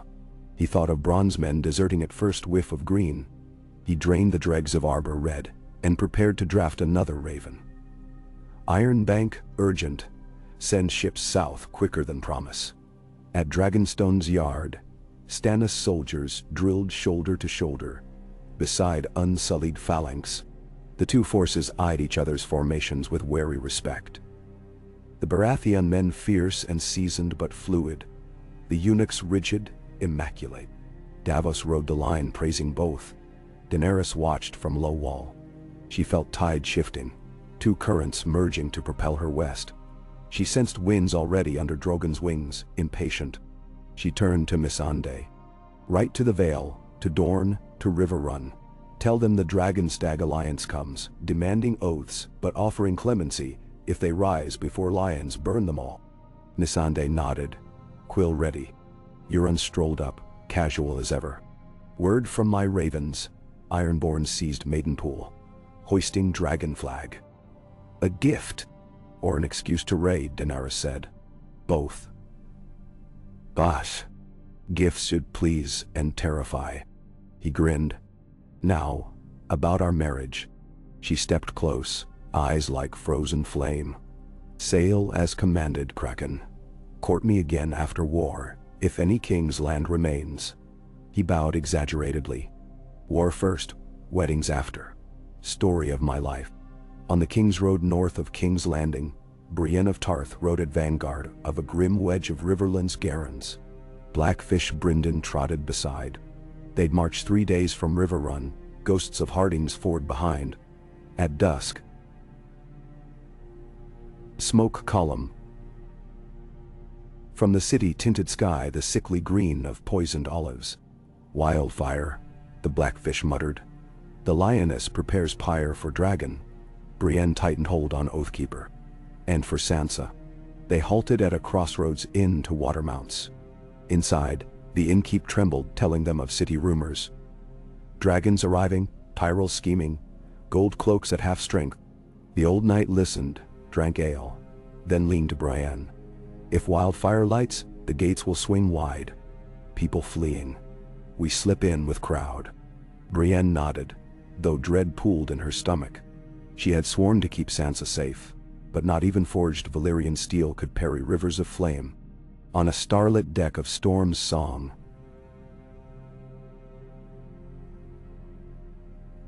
Shireen Baratheon, no longer cursed child but queen in exile after deaths of both parents, stared at sky, reading constellations. She traced finger over draconic cluster. The maester beside her, old Pylos, read from Raven Scroll, news of Stannis' fealty to Daenerys. Shireen's cheeks warmed. "Father found peace at last," she whispered. She turned to her Lord Captain, Garth Storm, Bastard of Tarth, and said, "Set course for Dragonstone. I would greet my father's new queen." In her eyes glimmered pride and something stronger, a chance to make right the tapestry torn by generations of fire and fury. Across the sea, in Meereen's emptied throne room, Hisdar zo Lorak paced alone, counting cracks in pillars. He had delayed Daenerys' return long as craft allowed, but her sails vanished. Now the city belonged to freedmen with spears, and harpies peeled from walls. Hisdar thought of his wine cellar, deep and cool, perhaps enough to weather a civil war. He missed talking politics with pale visitors, missed the hiss of perfumed air through Mare screens. He feared soon he would miss breathing. The full moon waned one sliver, when Daenerys' fleet finally lifted anchor. From atop Dragonstone's tallest spire, Melisandre watched sails catch fire-red sunrise. She saw within each billow the shapes of wolves, krakens, roses, and lions, all consumed by a dancing shadow with dragon wings. The ruby at her throat flared, revealing glimpses of a boy king clutching crown melted to skull. A woman with golden lion's mane weeping in green light. A dwarf blowing a horn that cracked the sky.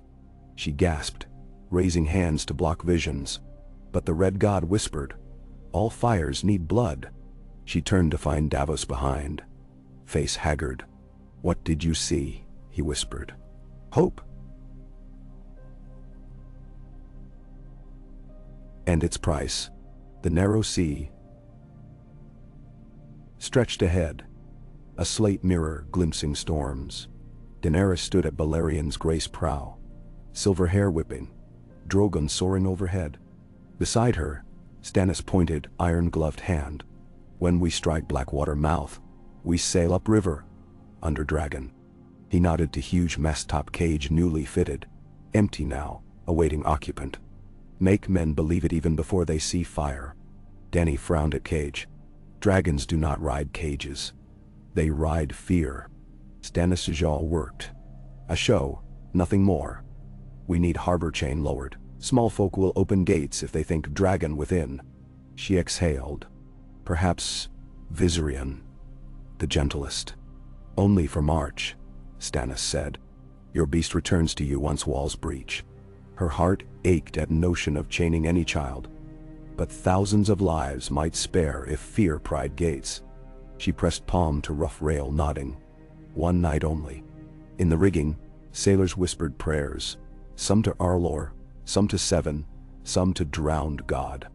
Above them Drogon screeched, a sound that drowned all gods alike. When Varys Raven arrived with news of Dragonstag fleet sailing, Cersei convened a small council in tower lined with new dragon lion tapestries. Pycelle coughed, reading scroll. His hand shook. Baelish's eyes twinkled as if he'd expected such. Tyrion sipped watered wine. Sister, the gods send opportunity. Sue for peace before both fleets unite. Offer trial by arms. Dragon against scorpion. Champion against champion. Zave's city ruin. Cersei laughed. A high, crystalline sound. Trial by arms? I have arms, wildfire. She looked to Qyburn. How many jars move? Nearly 5,000, beneath sept. Stable, granaries, guild halls, Qyburn replied. Delight in each syllable. Fuses run to a single throne room plunger. Tyrion's face drained. Aegon buried caches beyond city. They drove him near mad, fearing accidents. You intend to scatter them. I scatter lions, wolves, dragons, roses. Her eyes flashed. If city burns, my enemies burn first. And fire forges iron. My son's reign will stand upon ashes. Tyrion rose so quickly, chair overturned. Your son will drown in green hell. He slammed hands. I beg you, do not unleash what neither of us can contain. Cersei's smile was cold rain. You begged for father's love once. Remember how that ended? She dismissed him with flick of hand. Tyrion left chamber shaking, gripping dagger hidden in sleeve. He considered using it on Cersei tonight. Save city, maybe world. But remembered father's corpse on privy floor. Patricide enough for one soul. Instead he headed for black cells where barrels of wildfire awaited transit. Maybe, he thought, a single spark could stop an inferno if lit at right time. North of Harrenhal, Joan's outriders clashed with Ironborn scouts. Rain drummed broken towers. Jon galloped through shattered gate. Sword Longclaw, a pale ghost. Ironborn fell back before northern fury. As sun set, direwolf banners snapped atop cursed battlements. The castle of blackened stone belonged to wolves again. Within melted throne room, Jon found a prisoner. A gaunt woman in blood-soaked kraken cloak, ... Tala Greyjoy, she spat, Captain under Lord Euron. She coughed up mud. Jon offered water. She drank, glaring. He asked, why carry dragon flag? Lord Captain's jest. She laughed dryly. Said krakens drown dragons in storms. Said Lion Queen will pay weight in gold for the fire girl's head. Jon stiffened. Euron hunts Daenerys. And the wolf who rides beside. She smiled bloodily. Stag and dragon sail into trap. Jon turned to Glover. Send ravens. Warn the queen. He looked at captive. And you? Kill me or let me drown. The drowned god cares not. Jon frowned. Or you kneel and live. She spat again. Greyjoys kneel to no one but sea. He sighed, ordered chains. War left few choices. Night rolled over black waters, where Daenerys' fleet carved a wake toward Massey's Hook. Below deck of Balerion's Grace, Viserion lay drowsy after heavy goat meal. Chains of gold steel alloy, light but strong, wrapped around talon cuffs. He tolerated ear scratches from Missandei but growled whenever sailors tightened links. Jorah met Dany outside hatch. Riders report sails behind. Small flotilla running dark. Might be merchantmen, but shape suggests silence. Daenerys' jaw set. Euron promised loyalty. Promises drift quicker than foam. Jorah studied torch flicker. We could turn, face him now. No. She adjusted cloak clasp. If he betrays, Better to reveal near King's Landing where lions and dragons both witness his treachery. Jorah nodded, reluctant. I'll double watch. She entered Dragon Hold.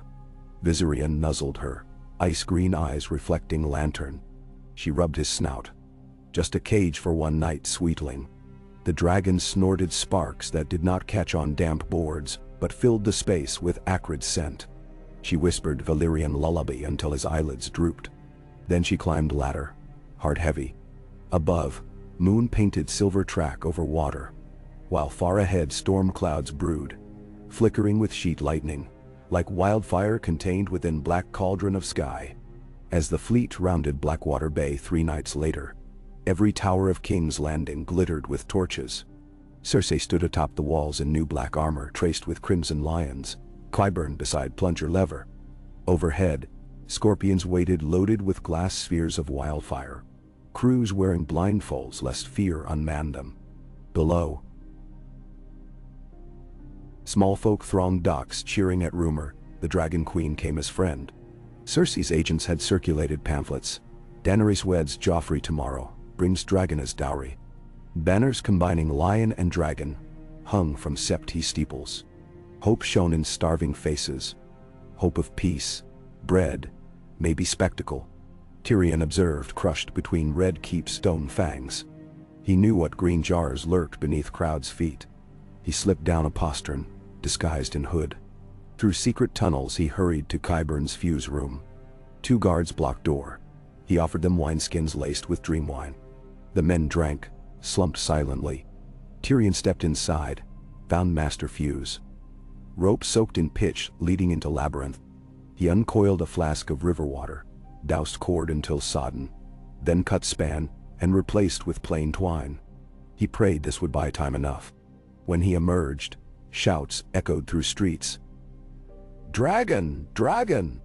He looked up. Over bay, a black speck tore through clouds. Drogon, wings blotting moon.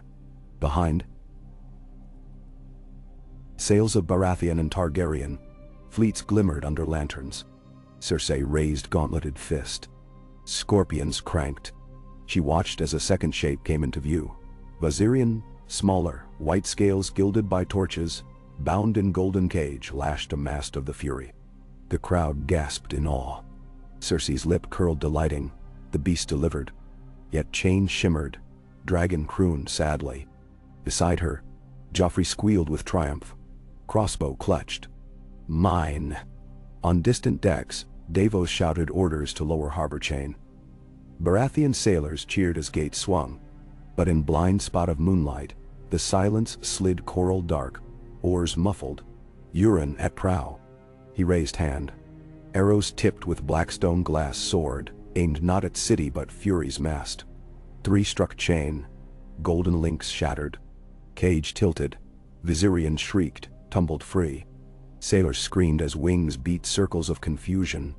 Euron shouted laughter, unfurling kraken sail bearing torch brand. Behind, his captains loosed tar-dipped bolts into Fury's deck, igniting. On city wall, Cersei's joy twisted to horror. She whirled. Loose scorpions, kill the kraken. And the dragon, if uncontrolled. But crews could not pivot quick. Bolts streaked wild. Drogon dived, bellowing rage at Euron's attack. Flames jetted, engulfing gunwale of silence. Ironborn shriek. Rigging flared. Euron spun wheel, eyes manic with ecstasy even as heat blistered cheeks. Viserion, freed, soared above bay in panic. Below, wildfire jars stacked on docked transport for unscrupulous sale. Cersei's secret stash, caught stray, burning arrow. The explosion was small at first, a green puff, but chain reaction blossomed. Dock cracked. Heat wave rippled across water. In the sky a moment froze. 2 dragons wheeling around a firestorm that painted waves emerald. Daenerys, standing on prow of grace, screamed Valyrian command. Drogon banked away from blaze. Viserion followed instinctively, white wings stained green by reflection. Cersei's face bathed in unnatural light. She forced breath. "Plunger," she said. Qyburn hesitated, plunger ready. But Wildfire Network had lost central fuse to Tyrion's sabotage. Only dock stores burned. Cersei thrust Qyburn aside and slammed lever. Wooden handle buried, but nothing happened. A ripple of silence passed. She slammed again. Nothing. Below, Tyrion crouched near spliced twine, praying water held. It did. Plunger sputtered sparks that died in wet. On wall, Joffrey shrieked, turning crossbow toward Drogon, loosing quarrel that vanished into night. Drogon roared. Sound alone rattled crenels. Within the Sept Plaza, thousands watched sky in wordless awe as dragons silhouetted against columns of green fire. Somewhere, a child laughed, thinking festival. Petyr Baelish stepped to Cersei's side, whispers sliding like knives. The gods answer you with silence. Perhaps time to treat, my queen. Cersei shoved him away, eyes wild. Treachery everywhere. She spun to Jaime. Find Tyrion, kill him. Jaime stared at Plunger, realization dawning. He turned, sprinted. Tyrion, already disappearing into tunnels, heard boots above. He clutched dagger, heart racing. Viserion circled, confused by sudden flames crying for mother. Daenerys called his name, voice carrying through smoke. He banked toward her ship, then stalled, caught by crosswind. Wingtip clipped mast. He spun, crashing onto deck of a Taroshi cog. Sail ripped. Men scat terrored. Dragons shrieked in pain, tail thrashing. From silence, Euron saw opportunity. He grabbed harpoon gun, aimed across distance. Bolt lanced through night, piercing Viserion's flank. White scales shattered, blood misted ruby. Daenerys screamed. Drogon howled rage. Stannis aboard Fury shouted to archers, but deck still burned. Flames outlined silhouettes of men batting embers. Davos dragged 2 sailors from keel, face scored by sparks. Grey Worm ordered unsullied skiffs launched. Spears rose, shining. Euron locked second bolt. But before he fired, Drogon struck. Massive jaws tore cannon away. Euron leapt back as claws raked deck. Timbers cracked. Smoke billowed. Still, he laughed, drawing nightfall to hack at Dragon's Foot.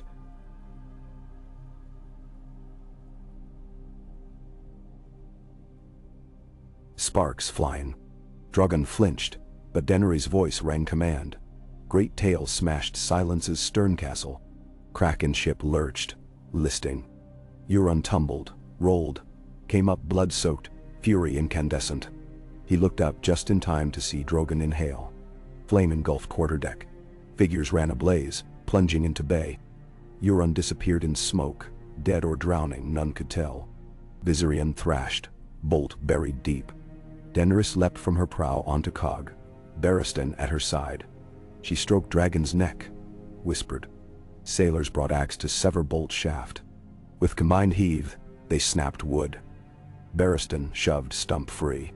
Dragon blood sizzled on deck, but beast regained footing, muscles trembling. Daenerys guided him to edge. He spread wings, unsteady yet, flew. Stannis' fury, half charred, limped toward harbor mouth. Davos steered, eyes stinging. He glimpsed Cersei's scorpion swiveling now to new targets, Baratheon ships. The queen had chosen enemy. Stannis growled, voice hoarse. We land Atwal. Burn or bleed, the crown falls tonight. Bah! In the alleys, Brienne and Blackfish entered with flood of refugees, fleeing Wildfire Pier. No gates hindered. Gold cloaks had abandoned posts to watch spectacle. They passed white marble yards where dragon lion banners fluttered half-burnt. Brienne tightened cloak and made for maiden vault. Nearby, Sansa stood on balcony of chamber, letter clenched. She had seen dragons. Yes, gods, real dragons, and fireworks that split world green. And in their glow, she saw cracks along walls of her prison. The time had come. She turned to Little Bird, now recovered and armed with stolen kitchen knife. Ready? The girl swallowed, nodded. They slipped down servants' passage while confusion reigned. Guards had gone to watch bay. Only a cook barred way. Brienne's Little Bird slit his hamstrings from behind. Sansa blanched but steeled nerve. Freedom, seldom gentle. Outside, bells clanged. Attack! Attack! The city pitched between panic and wonder. Sansa reached courtyard as Brienne rounded colonnade. Blue armor met Maiden's eyes across torchlit chaos. Relief broke across both faces. They ran. Blackfish directed them through Sally Gate toward river where small skiff awaited. As they fled, bells above began tolling of another peril. Faith militant marching. Led by High Septon hoisting seven-pointed star and Tyrell rose entwined. In Wildfire dock ruins, Tyrion emerged to find Jaime at foot of ladder, sword drawn. "Brother," Jaime said. Breath ragged, "Was it you?" Tyrion raised hands. "I stalled Fuse. Saved the city. You damned our sister's plan." Jaime's sword wavered. "Well, she damned the city. Balance." Tyrion stepped closer. "How many battles must we fight for thrones that butcher innocents?" Jaime's gaze flicked a dragon overhead. "One more, perhaps." He sheathed sword. "Help me get Joffrey out. If Cersei lights next fuse, I cannot shield him." Tyrion nodded. Together they wheeled toward Red Keep. Cersei, seeing scorpions flounder in silence aflame, turned from parapet with visage of marble anguish. Qyburn babbled about second fuse line. She hissed to light back up. Pyromancers scattered to vaults, but Tyrion's water sabotage had soaked more than first cord. Below, Faith militant pushed toward Septi Square, chanting. Tyrell men among them opened wagon doors, unloading casks of grain into crowd. Small folk swarmed, praising rose banners, turning backs on lions. Olenna watched from litter, satisfied. On bay, Stannis men captured dock towers, raising stag-dragon flag. Cannon fire from Dany's Carthene warships silenced city catapults. Drogon circled, scorching scorpion nests. Within hour, Baratheon and Unsullied stormed King's Gate, ram smashing oak. Gold cloaks melted aside, some even cheering. Bronn weighed coin chest, decided neutrality better, his men faded. Cersei commanded last reserves. 20 white cloaks of Kingsguard, plus Sir Gregor, pale giant clad in black plate. They formed line before throne room. Dany landed Drogon upon Dragon Pit rubble, Stannis dismounting Fury's horse beside. Grey Worm led phalanx across courtyard of Red Keep. Ahead, green glow leaked from cracks. Wildfire seeping. Jaime and Tyrion burst from corridor, nearly colliding with Unsullied vanguard. "Hold!" Jaime cried, raising empty hands. "I will open gates to throne room." Grey Worm's eyes narrowed. "Queen commands entry by blood." Tyrion stepped forward. Blood enough spilled. He looked up as Daenerys approached, astride Drogon. Stannis at stirrup. Tyrion bowed. "Your Grace, I present Jaime Lannister, here to guide us to Joffrey." Dany eyed the Kingslayer. "He murdered my father." Jaime met her gaze. "And saved this city from wildfire once. I would do so again." She considered, hearing Barristan behind murmur of truth. She dismounted. "Lead, sir." Jaime nodded, aware of swordless hip. They ascended tower stairs, Grey Worm and Barristan behind, Tyrion limping. In throne hall, Cersei waited at foot of iron throne. Joffrey perched above in ill-fitting dragon, embroidered tunic, eyes wide with terror, crossbow at ready. Gregor Clegane loomed. Doors burst. Jaime entered, hands raised. "Cersei, stand down." He gestured, dragon smoke visible through shattered stained glass. She laughed, ragged. "They come to cage our world. Did you sabotage me?"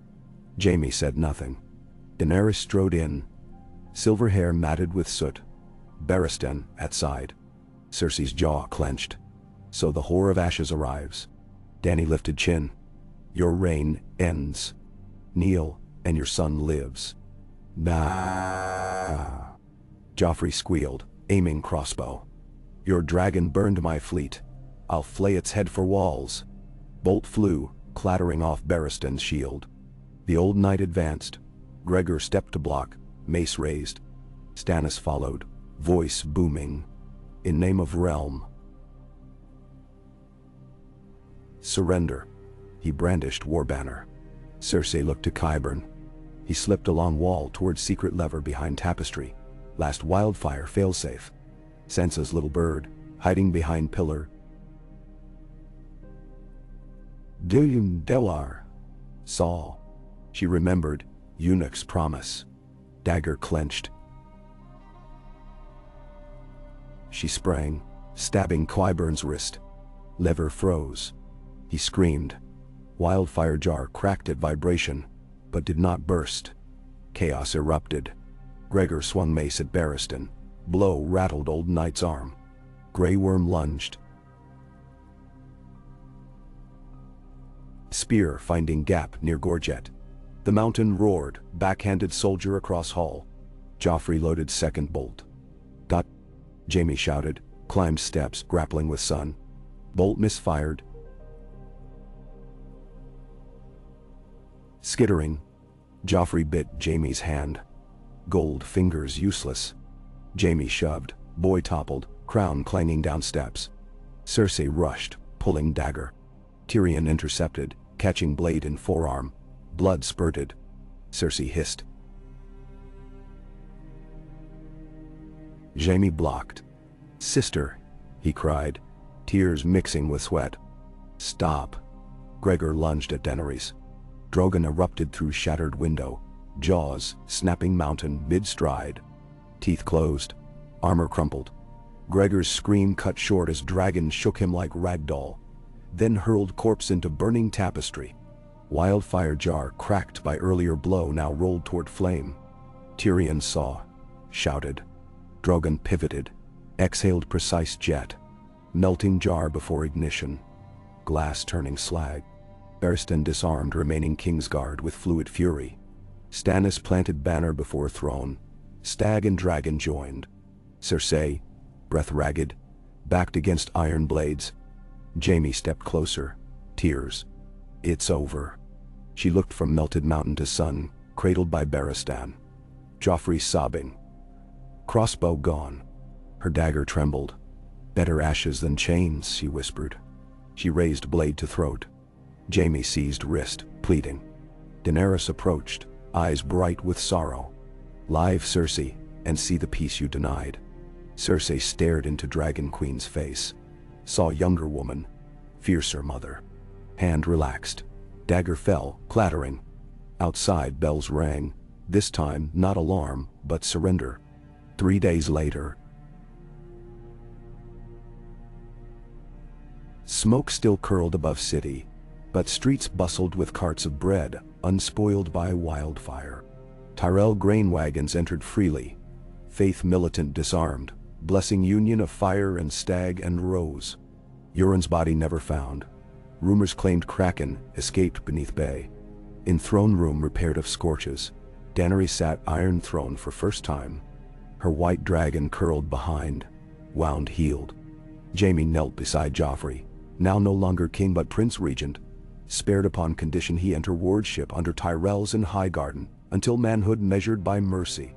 Cersei confined to silent tower, weaving cloth for war or peace. Tyrion appointed master of coin to rebuild. Stannis stood hand, gaunt but resolved. Northmen arrived behind Jon Snow to pledge swords. Sansa reunited, tears over tides of grief and hope.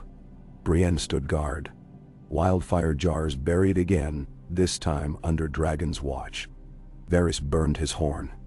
It would not be needed, though he wondered whose whispers next would guide realm. Night fell calm, stars bright. On city wall, Daenerys walked alone.